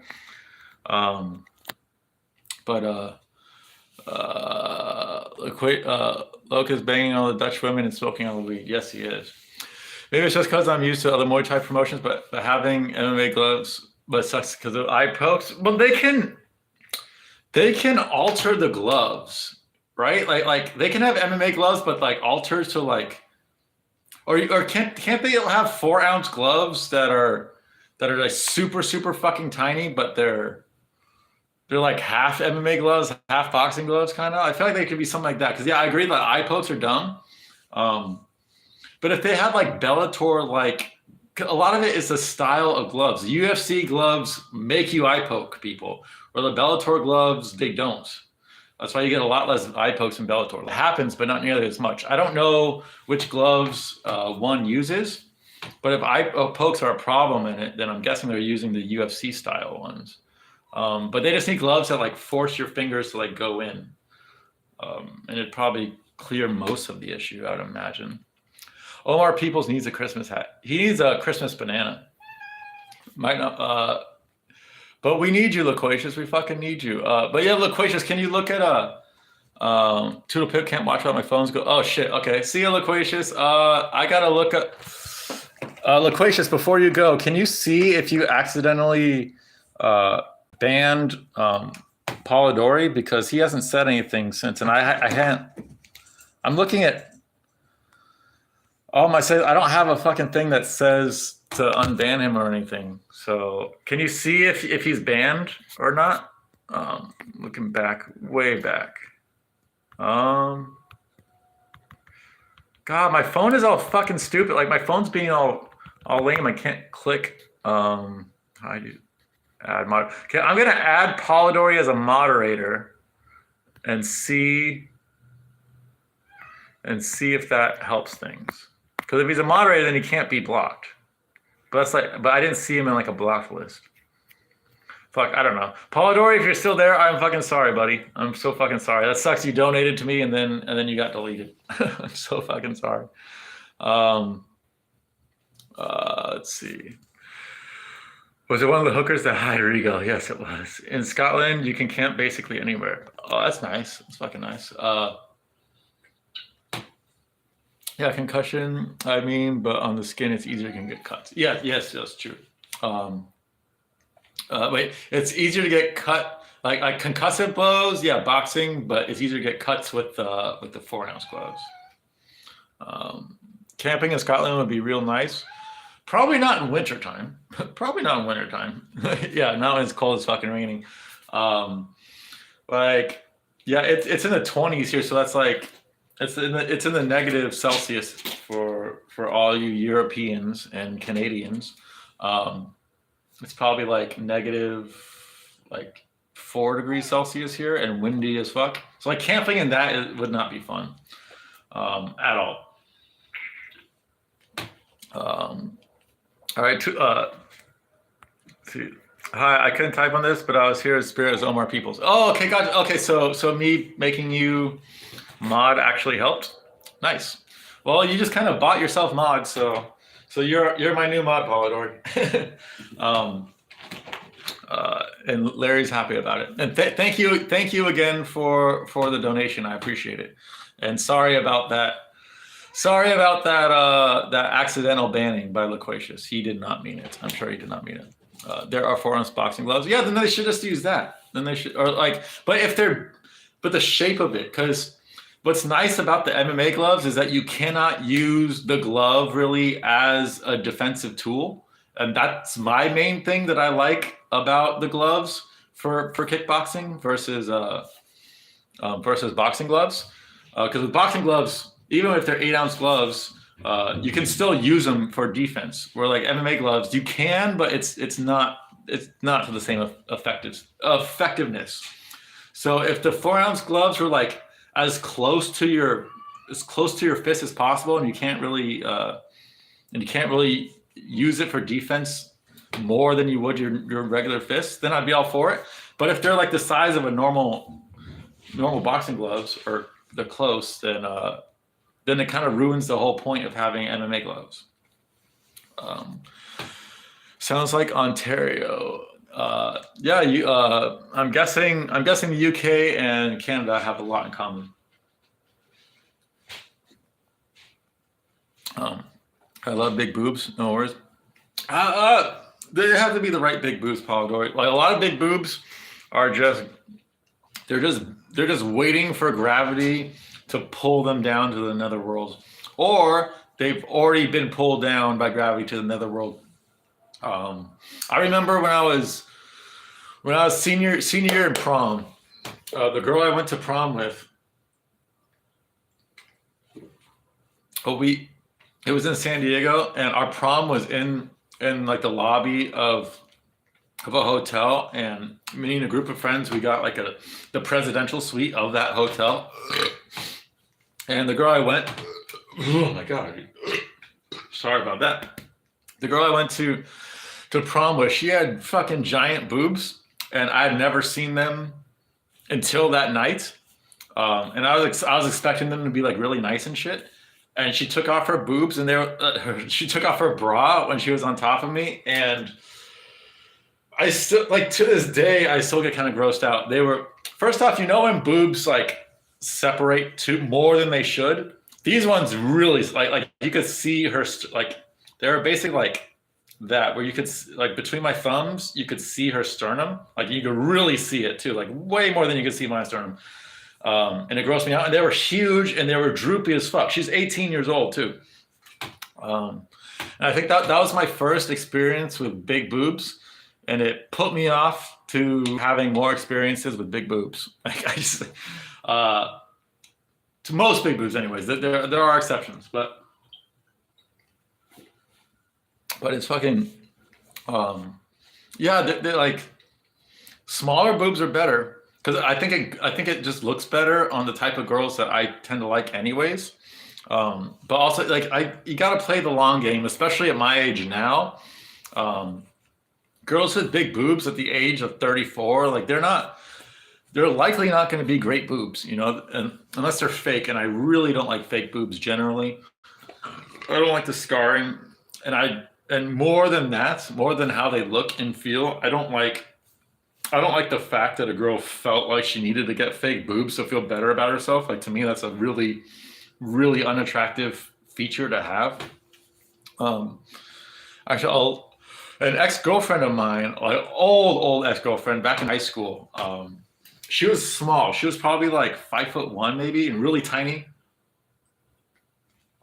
And super attractive. She had small boobs, but they weren't like really small boobs. What's up, Washington? We're just talking about boobies. She had small boobs. They're probably like a really small B or a big A. They're like small boobs, but not like, they weren't flat. and we went to different schools. And when we broke up, like I didn't talk to her for like a few years, and we started talking again after high school. And we met for lunch, and her boobs, I swear to God, they were like fucking like this. And I was like, the first thing I said to her, I was like, "What the fuck did you do to yourself, Kylie? Holy shit!" And she's like, "You like them?" I'm like, "No, I don't like them. I like your regular boobs. They were fine." I don't know why. Like she made herself like 2 to 3 points uglier by getting those fake boobs. Thoughts on Lisa Riley's boobs? Oh, those are not. Lisa Riley has perky B's. You know, perfect. In my opinion, B cups are probably the best. But it depends on like every boob is different. But generally speaking, like really perky, happy, uplifting B's are probably the best, and that's what Lisa Riley has. Sadly, she's got gonorrhea on this tit and chlamydia on this tit. So if you suck on them, like it's sucker beware for sure. But they look fucking nice. They look swell as hell. I'll say that. I am a fan of Lisa Riley's boobies for sure, and Nubby is too. Nubby messaged me like a few days ago. He was like, "Who is this Lisa Riley chick?" And I'm like, "She's just some chick, just some fucking slutty chick that likes Guru." And he's like, "Dude, I've jerked off to her boobies like 3 times in the past day." I'm like, "Me too, Nubby. Fucking me too, man. I'm sorry." Like get in line, Nubby. Like I saw her first. She donated to me first, Nubby. Speaking of Nubby, I know Nubby is I know he can't go live on his main channel because he said the N-word one time on a live stream, and then they banned his account from streaming again, which is freaking crazy. So it's like you're banning a fucking 10-year-old kid. But he has another channel that he's trying to get to 50 subs so he can go live and shit. So you guys look, if you guys aren't subscribed to that channel, I forgot what it's called. Just look up Nubby MMA Live or some shit and subscribe to it so we can get Nubby in here too. Oh shit. Big C's are my weakness if they're shaped nice. I can see that. I can see that, darling boy. Definitely see that. But B's are, the thing is, it's like once you get in the C territory, you're asking for gravity to punch you in the face once you hit your 30s. You know, I'd much rather have a girl with A's that I know aren't going to be droopy. Well, a lot of boobs really depend on the skin, like the skin type, and the density of the boob. It's not just the size, but it's also the density of the boob, and the elasticity and the tautness of the skin. Like there's a whole bunch of variables that go into if a boob is nice or not. Underrated variable, super underrated variable about if a boob is nice is nipple size, like areola size. And nipple, what's the word for it? What's the fucking word for it, man? Texture, nipple texture. I was with a girl a while, like it was like a one-night stand thing a long time ago, and her nipples were so leathery that it turned me off to the entire thing. I was like, why, dude? Like they were like long, chewed up, leathery fucking. They were kind of like if what's it called? If a red vine was made out of leather, that's what it felt like. I know it's a weird description, but that's what it felt like. And big saucer ass fucking areolas too, like the one that fucking Ilya likes to post in Discord. I don't even know if that's a guy or a girl or tranny or something. I think it's Ilya, or maybe it's William or Chemp, or one of you guys likes to post that gender neutral half naked body in Discord and pretend it's them. Just like you like posting the Indian guys and pretending it's you. Darling boy likes Omar C's.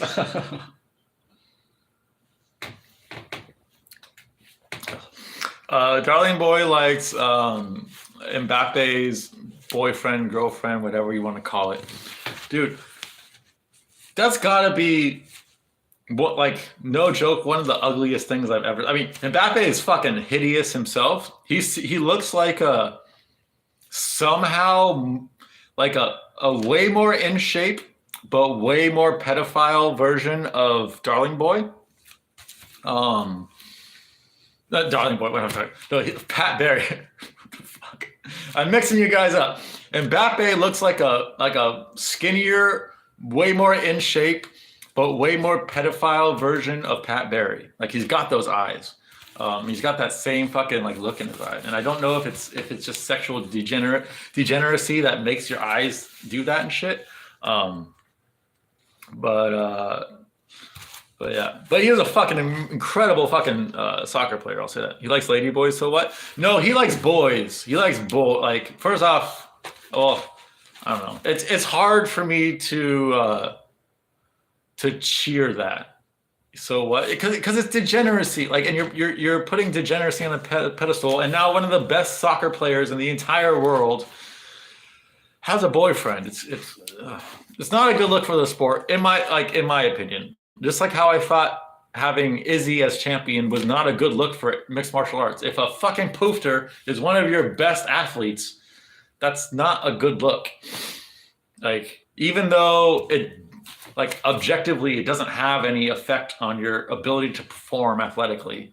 As a fan, like, I'm never gonna cheer for that. That's all I'm saying. Like, I will never cheer for it, and I will always make fun of it. I'm not gonna say those people like Izzy is a good fighter, even though he's fucking boring as shit. Izzy is a good fighter despite being gay. Mbappe is obviously a fucking incredible football player despite being gay. But yeah, I'm never gonna fucking root for that guy. Washington, are you from Estonia? No, he just likes the flag. It is a good flag. Thoughts on Euclid, Ohio? I've only ever been to Euclid once, and I drove through it. Euclid is so I'm on the southwest side of Cleveland. Like I'm on the very southwest end of Cuyahoga County, and Euclid is the very first town on the east side, like next to the very east side. So it's like a 30-minute drive away.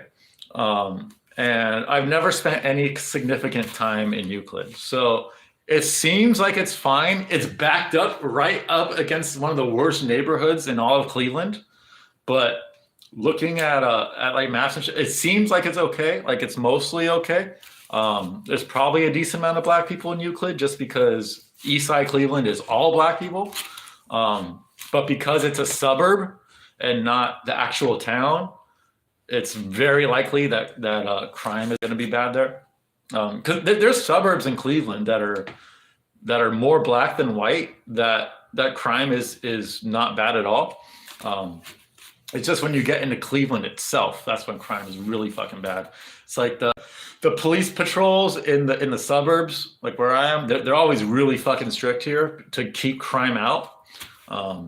They like to keep crime within Cleveland. So I would guess, even though there's probably a lot of darkies in Euclid, I'm guessing it's still pretty safe, and it's right on Lake Erie, right on the beach, so it's like a nice area. Gonna get a hell of a lot of snow, that's for sure. Even though it's only like a 25-minute drive from me, they probably like I just have like an inch or two of snow here. They probably have inches, if not like feet of snow right now. Just the way the snow belt works. The snow belt starts like right in downtown Cleveland and everything east and northeast going up that freeway all the way up until Buffalo. Like it's just more and more and more snow. And I'm just southwest of that belt. That being said, like it can still snow like fucking crazy here. The way the lake effect works, like any random part of the city or any random part of the shoreline or like the area near the Lake Erie shoreline can just get dumped. Like I've seen it where the west side where I live gets dumped with snow and the east side doesn't. But typically it's the east side that gets more and we get less.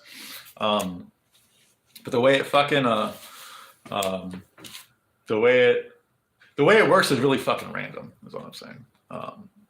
Mbappe fucks trans, but Messi fucks kids. I don't think Messi fucks kids. I think he dated a 14-year-old when he was 18 or some shit like that. Isn't that like sketchy? I agree, but this is just my opinion. When it comes to any crime that they've committed, if it's over like 5 years, I don't give a shit. Like I don't look down on Messi for that because he's 35 now. You know what I mean? Like if he's still doing it, then yeah. But like it happened when he was 18, so like I can't hold that against him. It's this cancel culture type thing. Like if you do something bad one time or say something bad one time or whatever, like it's held against you forever. I can't do that. Like if Mbappe like all of a sudden started fucking like attractive women and he left his tranny in the dust like 10 years, like in 10 years, I wouldn't be holding this against him, you know? Because people change and shit. Mbappe, current sexual degenerate, for sure. We know this. Messi, we don't know this. I don't know Messi's sexual life. So your GOAT is not the same as you. I'm not saying Messi's the GOAT, darling boy. I don't watch soccer. I don't have a fucking GOAT. I don't have a horse in the race. I don't care. Like they both played really well. I enjoyed watching both guys play today a lot. Later, Kamikaze, thanks for dropping in. I appreciate it very much. Have a nice night, buddy. Yes, thank you, Kamikaze. There's like 60% blacks in Euclid and 60% blacks. Okay.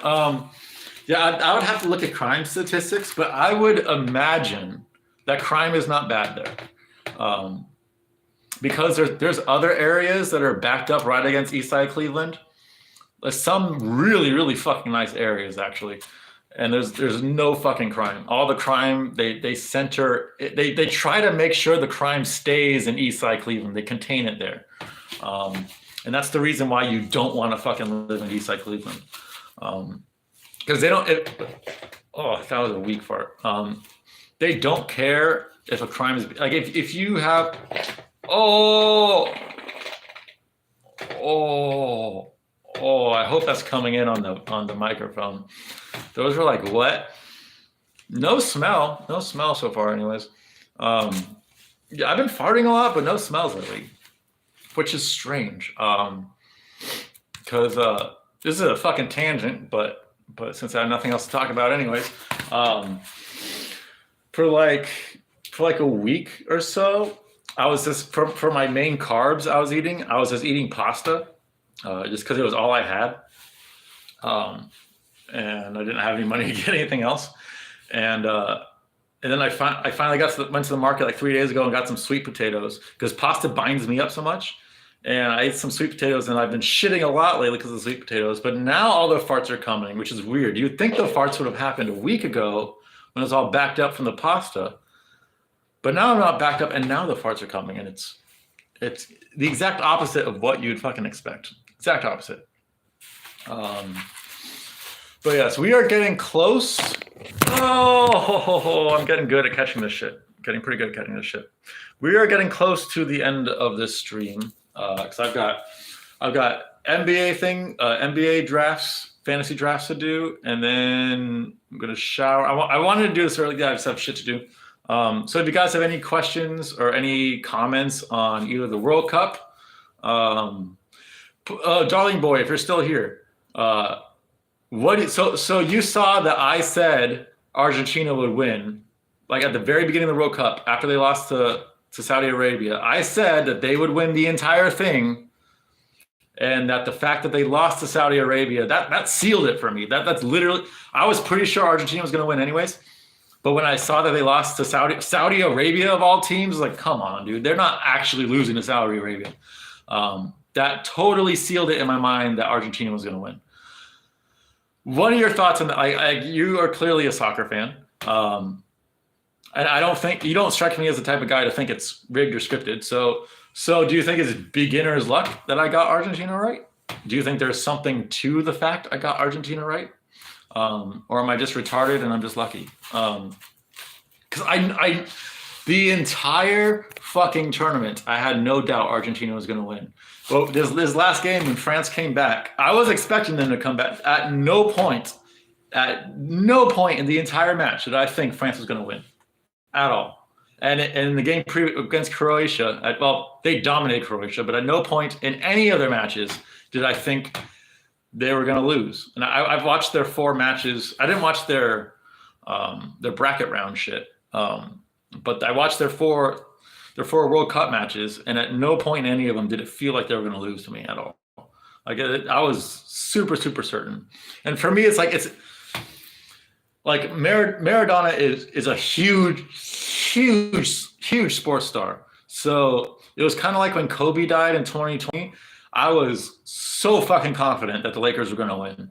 I fucking hate the Lakers, but I knew the Lakers were going to win because Kobe is like an elite. Like Kobe is like he's one of the greats of all fucking time, right? He's one of the greatest Lakers of all time. He's one of the greatest basketball players of all time, and he like same with Maradona. Like he's one of the elite.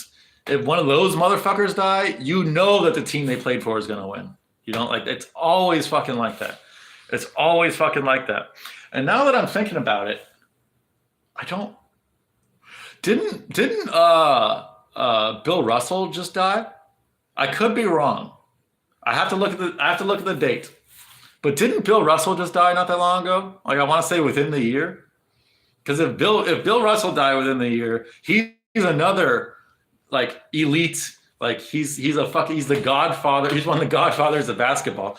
If I'm getting my timelines right, and if I'm not thinking of someone else, and he did indeed die this year, which I'm pretty sure he did, I would look for Boston. I would look for the Boston Celtics to win it all this year.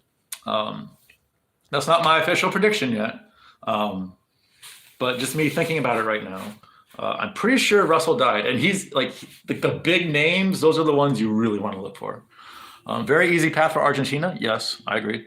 But at the same time, the sport has evolved to where teams are so even that it's almost 50-50 in the knockouts. Bill Russell died, and the Warriors played the Celtics off the floor. Wait, was that? Wait, are you talking about the day up? Wait, when did Bill Russell die though? Like how long ago did he die? What is a nice place to live near East Cleveland? For some reason, there is a nuclear reactor plant that I want to work at in the ghetto. Are you from around here, Washington? Are you pretty close by?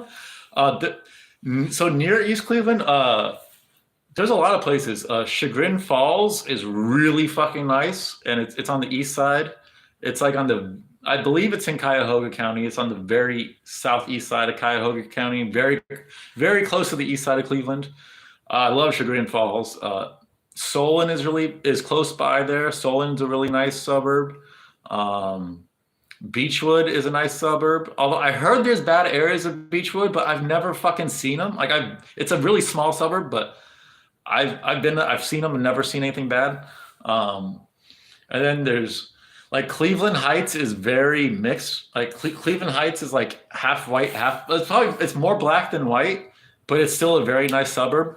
That's on the east side. What else? Pepper Pike and Chesterland. I think those are the areas where people, like the really rich people live, that are on the east side. Basically, any suburb on the east side is going to be nice, just like any suburb on the west side. Like, you just don't want to be in the city proper. Like if you know you're in Seattle, too expensive here. Oh shit, dude! I know you're in Seattle. I live in Seattle for almost 2 years. Where in Seattle are you? I lived in Ballard at first, and then I have 4 places. I lived in Ballard. I kept moving north, so I started in Ballard, and then I went to Green Lake. And then I went to Shoreline, just north of the Seattle border. I was literally like right on the Seattle border, basically in Shoreline. And then the last place I lived in North Linwood. So I just kept going further and further north, which I didn't like. I just did it by necessity because it was cheaper to move up. But I liked scenery-wise, Seattle's fucking beautiful. Weather-wise, Seattle's really nice. There might be a heat wave once a year, but other than that, it's generally really fucking nice. It's never too cold. It's never too hot. Well, I say Seattle, but 30 minutes east of it. Oh, so you're in like Kirkland area, I think. Somewhere in that area. I think that's what it's called, Kirkland. I think the Seattle, the town that's east of that's over Lake Washington. I think it's called Kirkland, if I'm not mistaken. I don't know. It's been 7 years since I lived in Seattle, or over 7 years. Over, God, I'm fucking old now. 8 years, I think, actually. Yeah, like I'm 34. I moved out 7 years. It's been 7 years, over 7 years. Um, but my favorite places in Seattle. Have you ever been to what the fuck? It's Richmond. I think it's called Richmond Beach. It's in Shoreline. It's in Shoreline on the west side of Shoreline, on what's it called? The Puget Sound. Yeah, Kirkland. Yeah, got AMC Pancration is there where Mighty Mouse trains. Oh, nice, dude. Do you get to hang out with Mighty Mouse and Misha Tate trained somewhere around there too? I'm pretty sure. I met Misha Tate's the only. No. I met two fighters. I take it back. I met two fighters. I met Misha Tate in Washington at the place I'm fucking talking about right now. What the fuck is it called? Richmond Beach, but there's something. It's called something else, I think. But she was just running, and I saw her. I was like, holy shit! And I just stopped her really quick, and she was really nice, and more attractive in real life than she is on TV. I thought this was also a long time ago, so probably not anymore. But yeah, if you've ever been to Richmond Beach in Shoreline, that I spent so much time there, just fucking high off my ass, just looking at was it the Olympic Mountains or the Cascades? The Cascades are east and the Olympics are west, I think. Or is the Cascades west, Olympic? No, I'm not entirely sure. It's been so long. But the view in Richmond Beach, because it starts really high, and to get to the beach you have to walk all the way down. But at the higher levels, you get to see the mountains in the background, and then the Puget Sound in the middle, and the beach. Right, it's fucking beautiful, man. Like that's a place where if I could live wherever I wanted to live, that would be one of the places I would look for. But that would make sense that your name is Washington because you live in Washington. Makes a lot of sense. I really liked. So Washington, considering you're in Jerusalem, I'm assuming you're a little bit more right-leaning than left-leaning. And it doesn't mean you have to be a Republican or something, but like your ideals and shit. I'm guessing you're a little bit more conservative than your average Seattleites. Do you have the issues that I did in Seattle of finding people to like you can be yourself around and you could like say funny jokes to and they're not gonna get fucking pissed off at you and shit? Because that was my biggest. I had a few issues with Seattle, but my biggest issue was there was just too many hippies. There was too many people that hated my racist jokes. And it's not like I go out fucking spouting racist jokes left and right, but that is my sense of humor. And I like making, especially more back then than now, for sure. But I had a hard, I always hung out with there's a shitload of Californians that live up there. And all my friends up there were Californians. Because no native Seattleite could take my jokes. They would all just look at me like I was an asshole just because I'm making a joke. You know, like if I call Omar a monkey, that doesn't it's a joke. It's a fucking joke. It doesn't mean I really hate Omar. You know, Omar has the worst takes in all Jerusalem, but I don't fucking hate him. I don't care. But he is a fucking monkey. But it's a joke. But yes, I am rambling. I'm fucking rambling. Let's see. Thank you again for the $3, Alexander Sass. Alexander Sass is.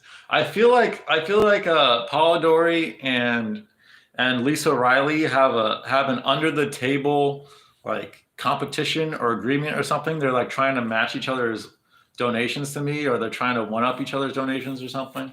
Just something I've noticed with you guys. I don't know if there's a correlation with you guys or not.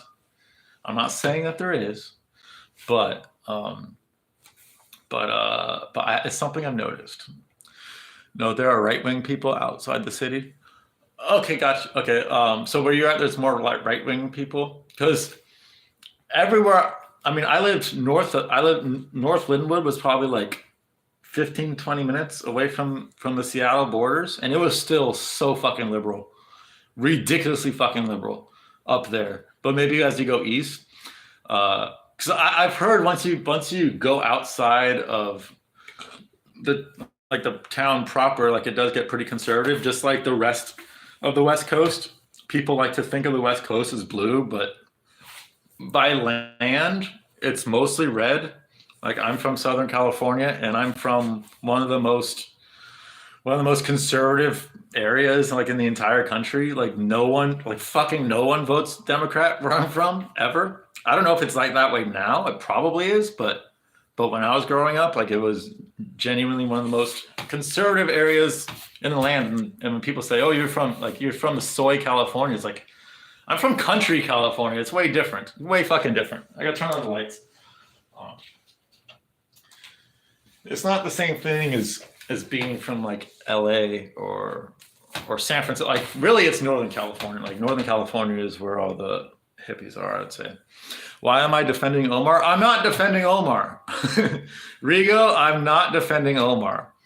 I'm defending my right to make fun of Omar. And I'm saying I don't hate Omar. I'm not defending him. I don't have any hatred in my heart for Omar just because he's black and just because he has terrible fucking takes. I kind of like Omar because he's the whipping boy of Jerusalem. Like we all like. I feel like when I banned what's his name, Mr. Gapier, it seemed like even though Strickland and William fucking love just bullying the fuck out of that guy, it seemed like you guys were sad that I banned him. Like you needed that whipping boy. And I feel like Omar is kind of like that, not in Discord, but just in Jerusalem at large. Omar's kind of our whipping boy. And we all need one, and it's fine. So, yeah, I'm not defending him. I'm just saying, like, the type of jokes, like, maybe Rigo and Loquacious are a little bit more, maybe they mean their jokes a little bit more than I do. I don't know.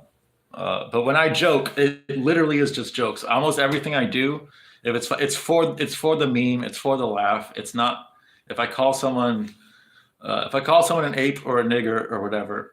Oh no! Oh shit!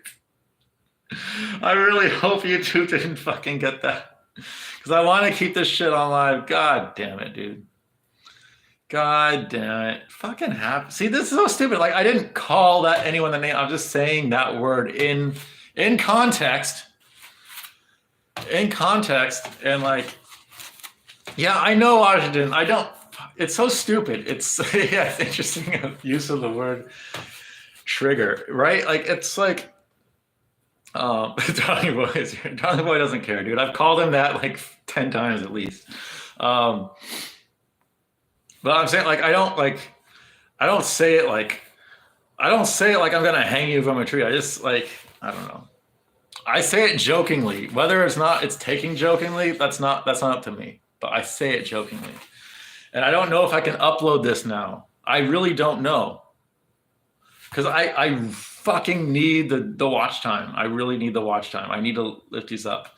And I feel like this stream is long enough where I could probably leave it up. I don't know, man. But then like Nubby left up a stream where he said it, and then he literally can't stream anymore. Like I can't have that. So I'm probably gonna have to fucking private or just yeet the stream. I'm guessing I'm gonna yeet the stream, which really makes me sad. Really fucking makes me sad that because I said one freaking word and I didn't even say it in a derogatory way, in any way whatsoever, that I can't leave the stream up. It's so fucking stupid, man. Fuck YouTube. Fuck Pete. Fuck all this shit, man. This is what I hate about the world. Like, oh, you said this, you're a bad person. Like, no, that's not how it fucking works, dude. Like, that's not how it works at all. But yes, yeah, Darling Boy left the second I said it. No, I don't think Darling Boy cares. God,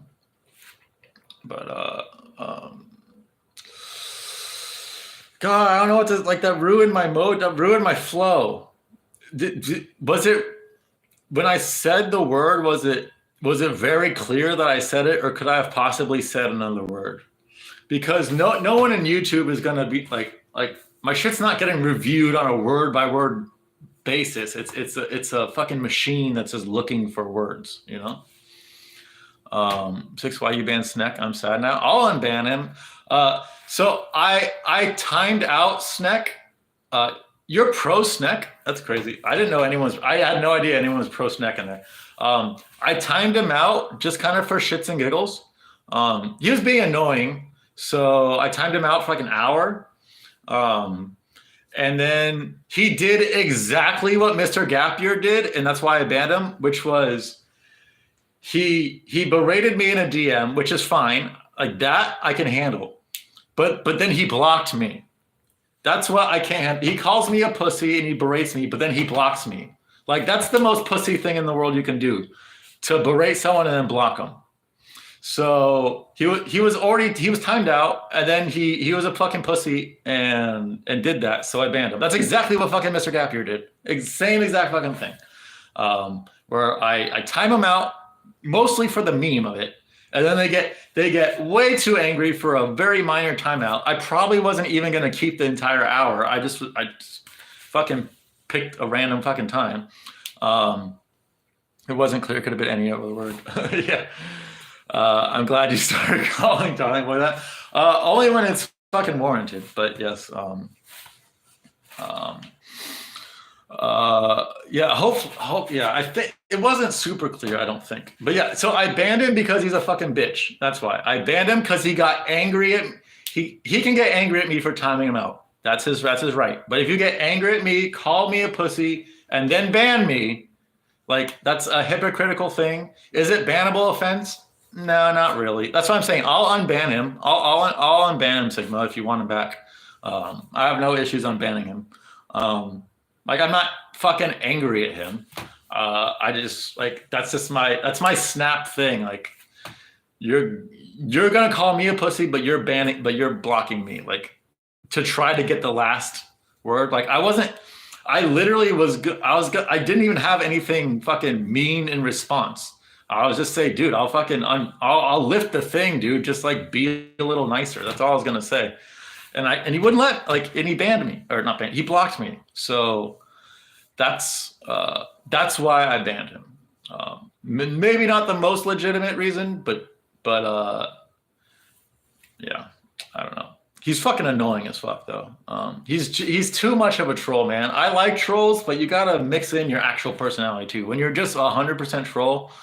To me, you're not adding anything to chat at all.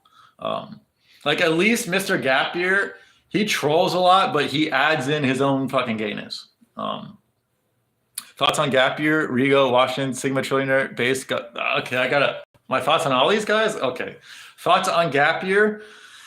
Me and Gapier have been cool. Like the whole banning thing. He's sensitive, so like he thought that I hated him when I didn't at all. And then he was like acting out against me, and then I banned him because he was acting out. But I like he's probably gay, but I don't have an issue with Gapier. He's like one of the whipping boys that we kind of need in Jerusalem, I think. And some of the things he says are legitimately funny, and he's half trolling most of the time, anyways.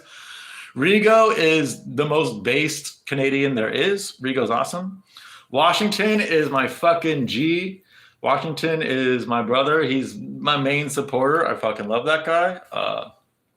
Sigma Trillionaire Gus. Sigma Trillionaire Gus is in multiple discords that I'm in. So he follows the right MMA people and he knows what he's talking about. I'm cool with Sigma Trillionaire Gus. I learned about Sigma Trillionaire through Wings of Juru's his channel. That's when I first saw him, and then we invited him into the Discord. Based is cool. Based doesn't. I don't know who he is in Discord, if he is someone in Discord, but he seems fucking cool. His name's Based. Thoughts on Six Soul? Six Soul's a fucking poofter, dude. Fuck that guy. I'm fine, Polly. Leave me out of the conversation. It's cool. What conversation? Oh, William. Yeah, thoughts on Willie. Willie is fucking awesome, dude. William is genuinely one of the funniest people in Jerusalem, I think. I think. Well, there's a lot. Like, For me, Jerusalem is all about who's funniest. That's how generally how I rank how much I like people, and William's genuinely one of the funniest. And he's probably the one who can kick the most ass out of all of us. So yeah, I'm very pro William, and he just won, and he scammed John Kozak out of an Argentina win. So yeah, nothing but good things to say about William. Yeah, I want to hear William's thoughts on Mr. Gapier. I actually don't care, but you do like to bully him. I don't know if it's been lately. I haven't really looked too much lately, but you and Strickland fucking love to bully Mr. Gapier. Thoughts on Chemp sending shit recently? What'd he send? I don't know what he sent, Polidori. I know he linked a few like people jerking off on dolls or shit or something, but it was like hardly any nudity. Like Strickland told me to delete it, so I did, but I thought that was like super, super weak. I don't know, like if Chemp's doing his most low-level trolls in Jerusalem and shit, like that's fine by me. The thing about Chemp is you're not gonna get rid of him. You're not gonna fucking get rid of Chemp. So there was a time when I wasn't anti-Chemp, but I was anti-Chemp being in Jerusalem because there was just so much shit he was sending. Like it was just happening too regularly, too much gay porn and gore spam.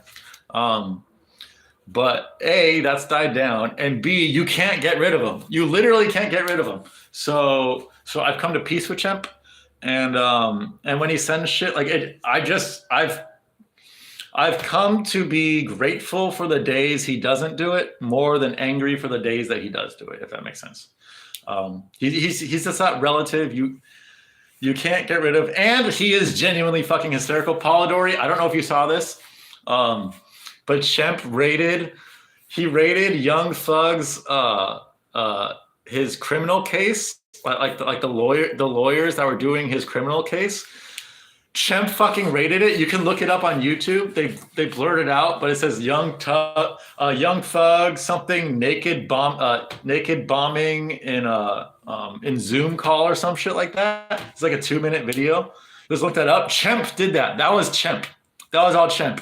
And that made me laugh that made me so like die in laughter that our Chemp got like did a high level troll like that. So I guess you could say I'm pro Chemp. I'm pro Chemp, and that was Chemp. I swear that was Chemp. He said it in musical stream. I swear to God, he did. And there was a version of the video that was uncensored at first, but then they censored it, and you can see in the video that's a Chemp thing to send. Like he has sent that same exact thing in Jerusalem before, so it's not Chemp lying. That was Chemp. That was fucking Chemp. I think it was Chemp with a couple other people he knows. I'm not entirely sure, but I know he spearheaded the campaign. And that made me just so proud of him, man. That made me so proud of him. Like, do that with other people. Don't do it with Jerusalem. William is the only cool guy to ever ride a bike. William rides a bike? I did not know that. Based is Patriot. Oh, really? I did not know that. Oh, shit. Wait, is that true? Based, you're Patriot? Oh, shit. Yeah, Patriot's been around for fucking ever since he was. Oh, yeah, Based UFC shill. That makes sense. Fuck. Shit, yeah, dude, he's one of the OGs of the server, and he's fucking awesome. Yes. Yes, nothing but good things to say about Based. It ain't cool, it's a mission to oil. Nice. Based is based in Figland. Yes. I am familiar with Based. I didn't connect those dots for whatever reason. I don't know why. But yes, I know who Based is. Chemp's been sending more basketball American videos. Basketball American videos. Oh wait, like in DMs or in Discord, Polidori. Like to you or to Mr. Gapier.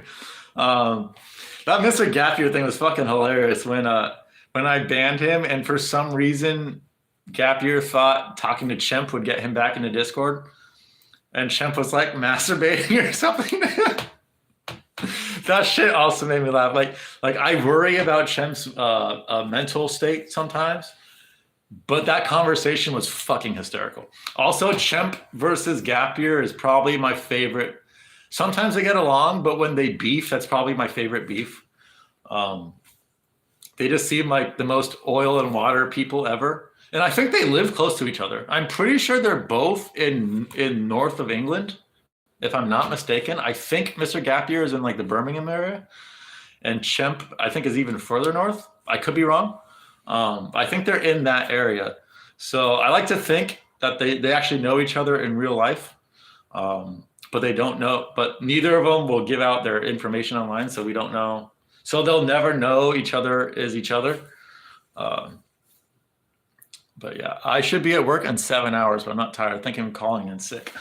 I am always pro calling in sick to work based, but don't listen to me.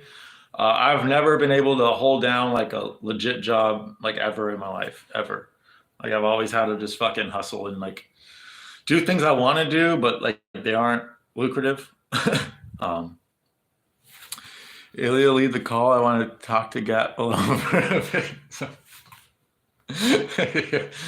Shemp is York, I think. Is he really? Wait, I don't. Where is York? I don't know. Like my autistic geography sense should know where York is. But if I'm not mistaken, York is like near England. Not near London, isn't it? York like west of London, if I'm not mistaken. I'm not sure. Do I watch amateur videos? Are you talking about amateur porn videos or amateur MMA videos or amateur chimp trolling videos? Because all of them pretty much no. I don't watch. It's very north, like by Scotland. Oh, it's kind of like by Newcastle, then sort of, or by Liverpool, somewhere around there. Or between Newcastle and Liverpool, I'm guessing, because those are like on the sides. Like I know he's in the Northlands. I know he's said that multiple times, but that could be a lie too. But we know he's British because he's donated Guru pounds before, so we know he's British. And just by the way he talks, you can tell he's British. I'm paying for Guru's membership on my banned YouTube account. Can't cancel it because you're banned. Are you serious? Holy shit, based UFC shit. Jesus, that sucks. Why'd you get banned? I mean, I can imagine why you got banned, but was it? I think if I remember correctly, I remember you posting a video in Discord. Like it was like a pro 1940s Germany video, I think you posted and they banned you for it, if I'm not mistaken. Yes, no, the first one. Wait, what? Wait, what's yes? What's the first one? I'm confused. Well, what were you saying yes to? Like, there's like a minute delay on the stream, so I don't know what you're referring to, Polidori. But there's gotta be a like. I fucking hate. You should not ban accounts. Period. I don't think unless it's like super egregious, but like. The same shit with my fucking PayPal shit, man. Like, fuck that shit. I can't get, but like, what pisses me off is like Musical could use that $10. I could use that $10 and you donate it to me. And, all right, I'm gonna have to go in 5 minutes, but, what was I saying? Yeah, he could have used that money, but he decided to be nice and donate it to me. And I was super happy he donated to me. And now I can't use the money either. At least for 6 months, if not forever. And like, it's just so soy to ban, like give warnings first. It'll be like, hey, we don't like that you're doing this.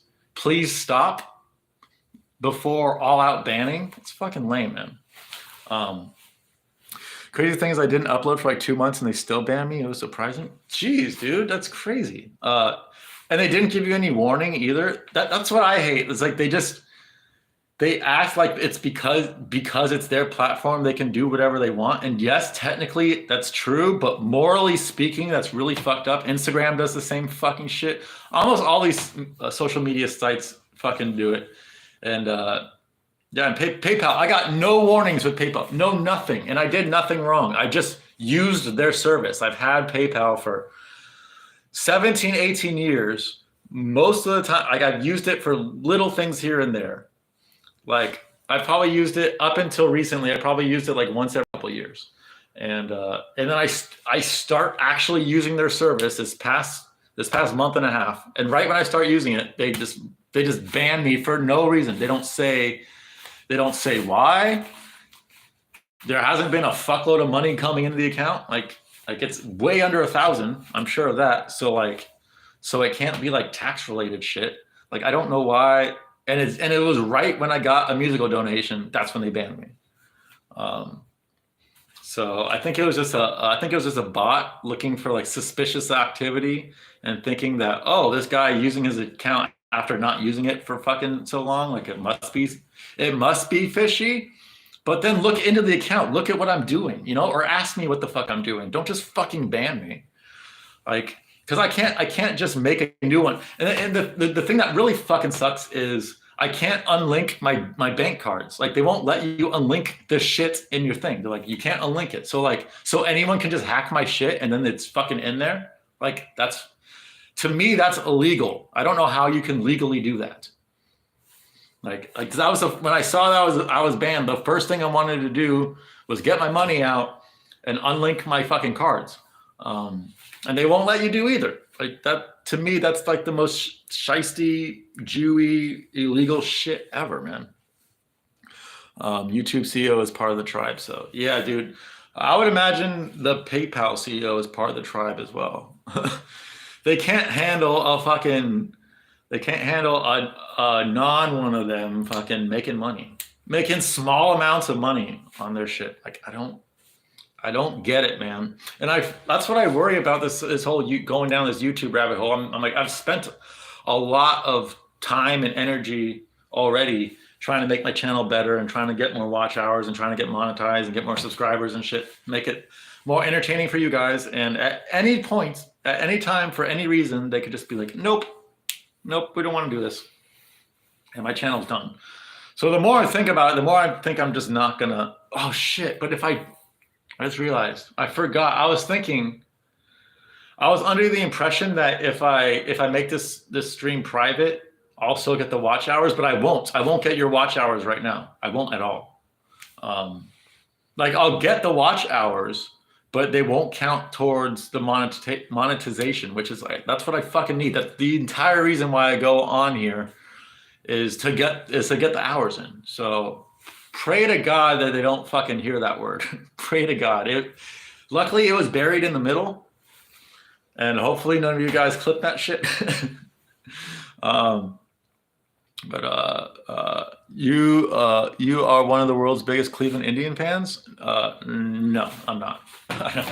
I don't watch baseball. I have a Boston Red Sox tattoo, so if any team I like in baseball, it's the Red Sox.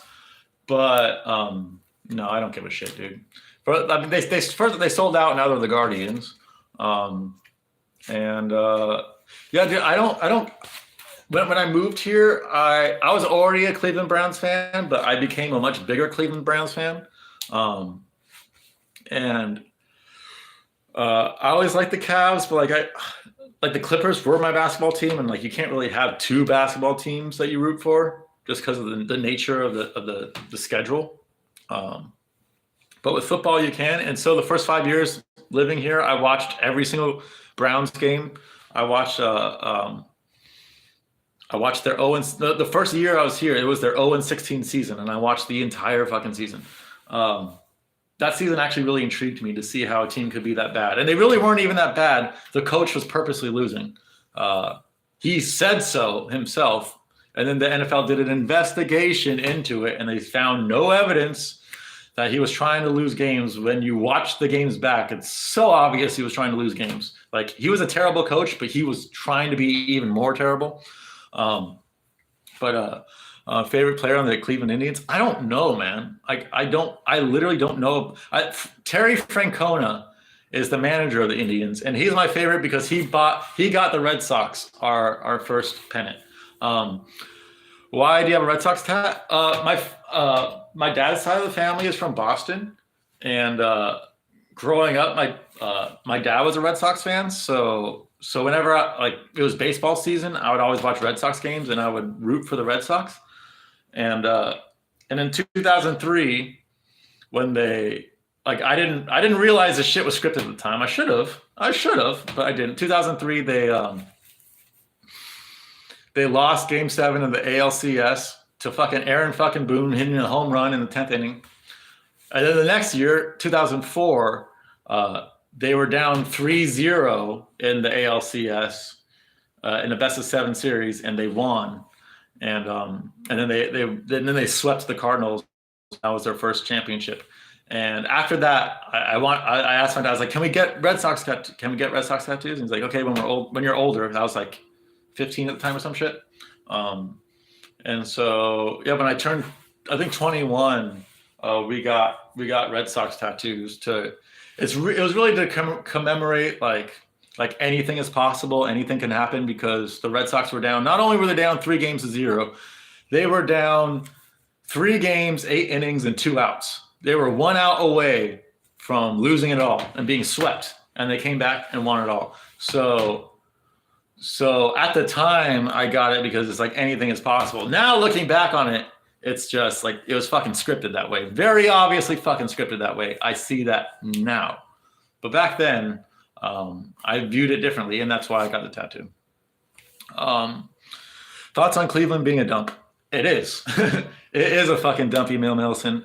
There are really nice areas in the Cleveland area and within Cleveland as well. But there are probably more shitty areas, I would say. And especially East Side is legitimately one of the worst areas. Like MMA Joey, he posted pictures of Baltimore. He's from Baltimore. He's posted pictures of Baltimore in Discord as if it was bad. And I'm looking at like, one, I recognize it as Baltimore. It's got a very distinct architecture style. But B, it's nothing compared to Eastside Cleveland. Like, it's a fucking paradise compared to Eastside Cleveland. Eastside Cleveland is like it's not even America. That's the best way I can describe it. When you drive through, or God forbid if you ever walk through, you'll be like, this is not America. Baltimore is a dump. It's not as much of a dump as Cleveland. I'm not saying Baltimore isn't a dump. I'm saying Cleveland is more of a dump. Cleveland is I think it's like Cleveland and Detroit and like St. Louis. I think those are that's like the trifecta of like really shitty cities. But there's a lot of shitty cities in like the Rust Belt. Although Columbus is really nice, actually, for the most part. White trash city. Well, that's okay. White trash city is nice. If your worst problems are white trash, that's a good problem to have. If that's your worst problem, you know. Because here it's the opposite of white trash. It's black trash, and that's way worse. That's way worse because you get way more violence, way more crime, and way more pollution, way more kids, and way more drugs. Baltimore is the underworld of American mythology. Well, I know. Well, Baltimore, just where it's situated geographically, being on the East Coast, like any big town on the East Coast is going to have a lot of drugs, obviously. So like the drug scene is way more, it's way more lively in Baltimore and places like Philadelphia and Newark and New York and shit like that. Way more lively, and you can get way better shit over there. But here, I think because the drug scene is way shittier, the quality of people, the quality of drug addicts is shittier. Like, people really ruin their lives on drugs here because the drugs aren't pure. So things become even more of a fucking dump. And I think that's the biggest difference is probably more darkies here. Like, there's more darkies than lighties here for sure. And the quality of the drugs, it's so fucking bad. It's so fucking bad. Like, you can see it in people. Like, you can see it in their skin and their eyes. Like, they're all sunken in and shit. It's like they're not just on meth or heroin or crack. They're on like the the Wish version of meth and heroin and crack, the Eastside Cleveland version of it, which is so much worse. Um, and it's like you're more getting high off the damage you're doing to your body versus like what the drug is actually providing to you. So I think that's, although I've never been to Baltimore personally. I've seen lots of pictures. Actually, my ex-girlfriend's mom is from outside Baltimore, from Wheaton, Maryland. She had the thickest Southern accent too. But she talked a lot about how shitty Baltimore is. But yeah, very very standard for any big city really. Oh, not any big. I think Indianapolis is pretty nice. Columbus is pretty nice. What else is pretty nice? I think Pittsburgh is pretty nice. I always call Pittsburgh Schittsburg just because I've always hated the Steelers and shit. But from what I see and stuff, it actually seems like it's a pretty nice town. Most hilarious Jerusalem members, ranked in descending order. I'll go first. Ilya, Chemp, Strickland, Gap, Loquacious, Dark Horse Musical. I agree. No, no. I totally disagree with the order. I agree with some of the people in there. But first off, musical. I think musical's number one. I don't know how you could go anyone else but musical. His channel is fucking hysterical, man. Rigo and Loquacious, I think, are the two. As far as people in the Discord who are also in Guru's chat that consistently say funny shit, I think it's Rigo and Loquacious. They always say funny shit in Guru's chat for sure. It's like because people do different things. Like Ilya and Chemp, and Gapier and even Strickland. Like they don't really post in Guru's chat that much anymore. I'd say Strickland probably does the most. But from what I can tell, Strickland doesn't really try to be that funny in Guru's chat. So it's like we all kind of do different things. So it's really hard to rank. But my number one would be musical for sure. His channel's fucking hysterical. His songs are fucking hysterical. They get stuck in my head and make me laugh and shit. And then I would not put Gapier in there. I don't think I'd put Gapier in there. I think I would tie Chemp and Ilya together, and I'd probably tie Rigo and Loquacious together. I'd probably put Rigo Loquacious as a tie for one. Ilya Chemp as a tie for two. William, you're way up there though, dude. Your comments always fucking make me laugh. You don't post in Guru's chat either, like ever. But your comments in Discord are seriously some of the best comments. So I think I don't know. You're definitely way up there. Polidori's up there with the reactions he gets from Guru for sure. Once when Guru went off on it wasn't Polidori. It was when you were Starman. When you changed your name, when you went off on that, I was crying laughing. That was one of the funniest moments in Jerusalem for me. So I like how you can get not many people can get under Guru's skin like you can. So I feel like we're all kind of good at different shit. Flashman, yes, Flashman.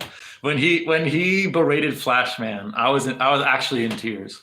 Because it was such an overreaction to what happened. And the fact that I'm 99% sure he didn't know that you are Flashman. So that also made it funnier. Ilya's humor has variety. That's why I chose him for the Discord. Yeah, Ilya's like he peppers in his troll. Like you never know what Ilya you're getting, if you're going to get 100% like real Ilya or 100% troll Ilya or a mixture of the two. I'm not in Guru's chat. He streams at retarded hours. Dude, I can imagine living in Finland that you wouldn't be around very much. I mean, same with William too. Ilya does it somehow. I don't know how the fuck Ilya does it. But Guru live chat would be Polidori, Rigo, Loke. I barely watch, so I can't do 4 and 5. Reason why they rank so high. Email Milson's really high up in Guru's chat. Email always fucking says hilarious shit. And Sniff isn't in Discord, but for me, Sniff is probably like the #1 donoer. Sniffs, donos, they get me sometimes. They'll make me randomly say the N-word when I'm not thinking about it. So they'll even get me. And I thought Flashman was one of you guys. Yeah, Flashman was Polidori. Flashman and the real Omar Peoples. And a lot of others. A lot of others. It's like 6 a.m. in Guru streams. Yeah, Guru's probably not going to stream today either, which sucks. But he should. I think he should. Guys, what do you think Guru's going to do over these next 4 weeks? Like, yeah, I'm calling in sick. Fuck it. Hopefully they don't fucking care. But yeah, I can't tell you how many jobs that almost every job that I ever stopped having was one day I was like, fuck it, I'm just not gonna go. And then sometimes I call in sick, sometimes I'm not. Like, it's just, I don't have the red cell drive to fucking just be a worker bee. I don't have it. Like, I can work on something if it's me doing it.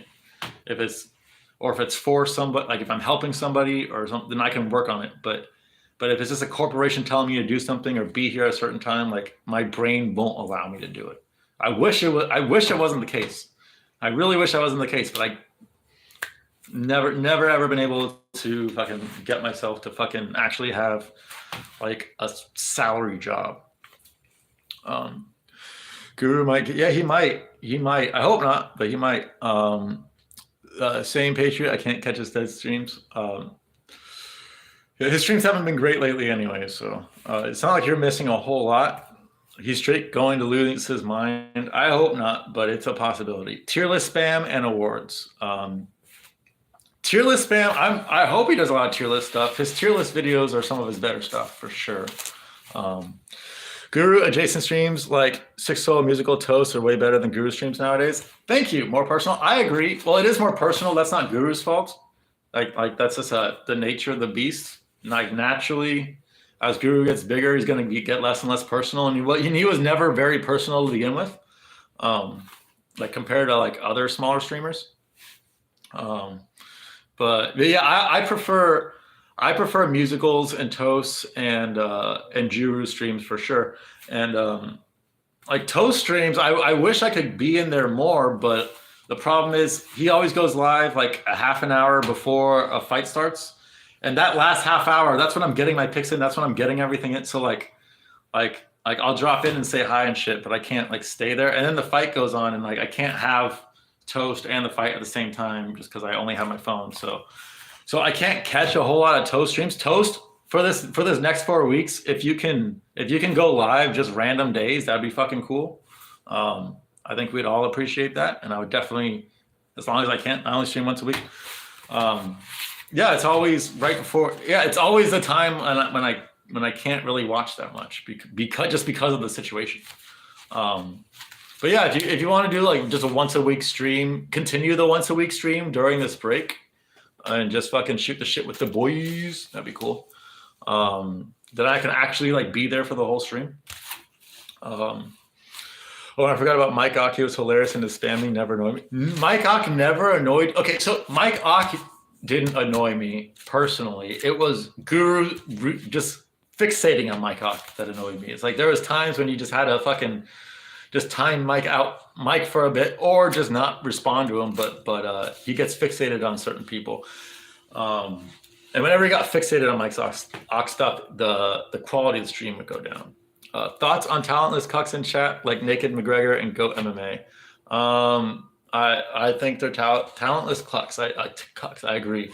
100% Rigo. 100%. You and Loquacious and Polidori and Sniff and even Mr. Pibb. I think Sniff and Mr. Pibb are the same person, anyways. And who else? Did I say email? I think I said it already. And Toast when he is in stream, which isn't a whole lot, I think, these days. But there's like a group of like 10 or 12 of us, I think. Um, I think I haven't been active lately, but when I'm in Guru's chat, I try to make it as funny as possible. Um, and Chrissy J, the sleeper, hilarious. Chrissy J is um, she'll just say random fucking shit that most of the time has nothing to do with anything Guru's saying at all. And a lot of times it's really fucking funny. And I don't know if she's trying to be funny or not, but Chrissy J is a sleeper funny person in Guru's chat for sure. Macon McGregor looks like the soy version of Luke's profile. Go MMA homeless like Omar. Fuck yeah. I always lurk in Toast Stream because the fights are always on. We'll join a live stream soon. Mimi? Are we talking about, are you going to join as Mimi? Are you going to be a fake Mimi? They're not, I'm in there just to alert now. Too much spam to type. That's the thing. It's like, you got to get so lucky. And the thing I've noticed this about like him reading my shit. If he reads one of your messages, there's a high percentage chance he'll read another one of your messages and another one of your messages. He likes, I don't know if he does this consciously or subconsciously, but he tends to read the same people's messages. So if like the first couple messages you put in, they don't get read, like just don't expect them to get read. But if one of the first ones sticks, then you're way more likely to get more read. And I think it's probably a conscious thing, so we can have more like a back and forth, I think. But it could be subconscious too. I'm not entirely sure. But yeah, I can only imagine how tough it is. Like when chats pop in here with like 12 people, it's hard for me to keep up. So I cannot imagine what 1,000 people is. I mean, I can imagine, but like it's impossible to like log everything that's being said and shit. Holy shit, I am so fucking late. Guys, I gotta fucking go. I didn't realize how fucking late I got fucking 12 minutes. I got fucking 12, probably 10 minutes by the time I'm done with this shit. But one thing about Guru, on the rare occasions I was in chat, he would always read my message somehow. If you have like a notable like name or just have, I don't know, like he'll get fixated on certain people. So like, yeah, if you're just one of the lucky ones. You'll join as Flashman? Oh, okay, nice. Yeah, Flashman, yes. See if he remembers Flashman, because that was hilarious. But guys, I really have to fucking go. I am way behind the fucking ball right now. But that's fine. Thank you again for the donation, Polidori. I appreciate it so much. And the rest of you guys, thank you guys for joining. I really, really appreciate the support. And good looking out. Good pee-pee grabbings. And I will see you probably tomorrow, if not Tuesday or something. But yeah, I'm going to try to stream, I don't know every day, but I'm going to try to stream almost every single day during this break and really get my fucking watch hours up. Because if I can get the watch hours set, like I'll be monetized by the end of winter. And if I get monetized by the end of the winter, then you'll see me the Cold Lake plunge with the Carolina Reaper. So you guys remember to watch my stream when you go to bed. Watch my streams on like a computer. Put it on mute and just fucking add up those fucking watch streams. Watch time for me, please, and thank you. I'd appreciate it. Thank you so much. Love you guys, and peace.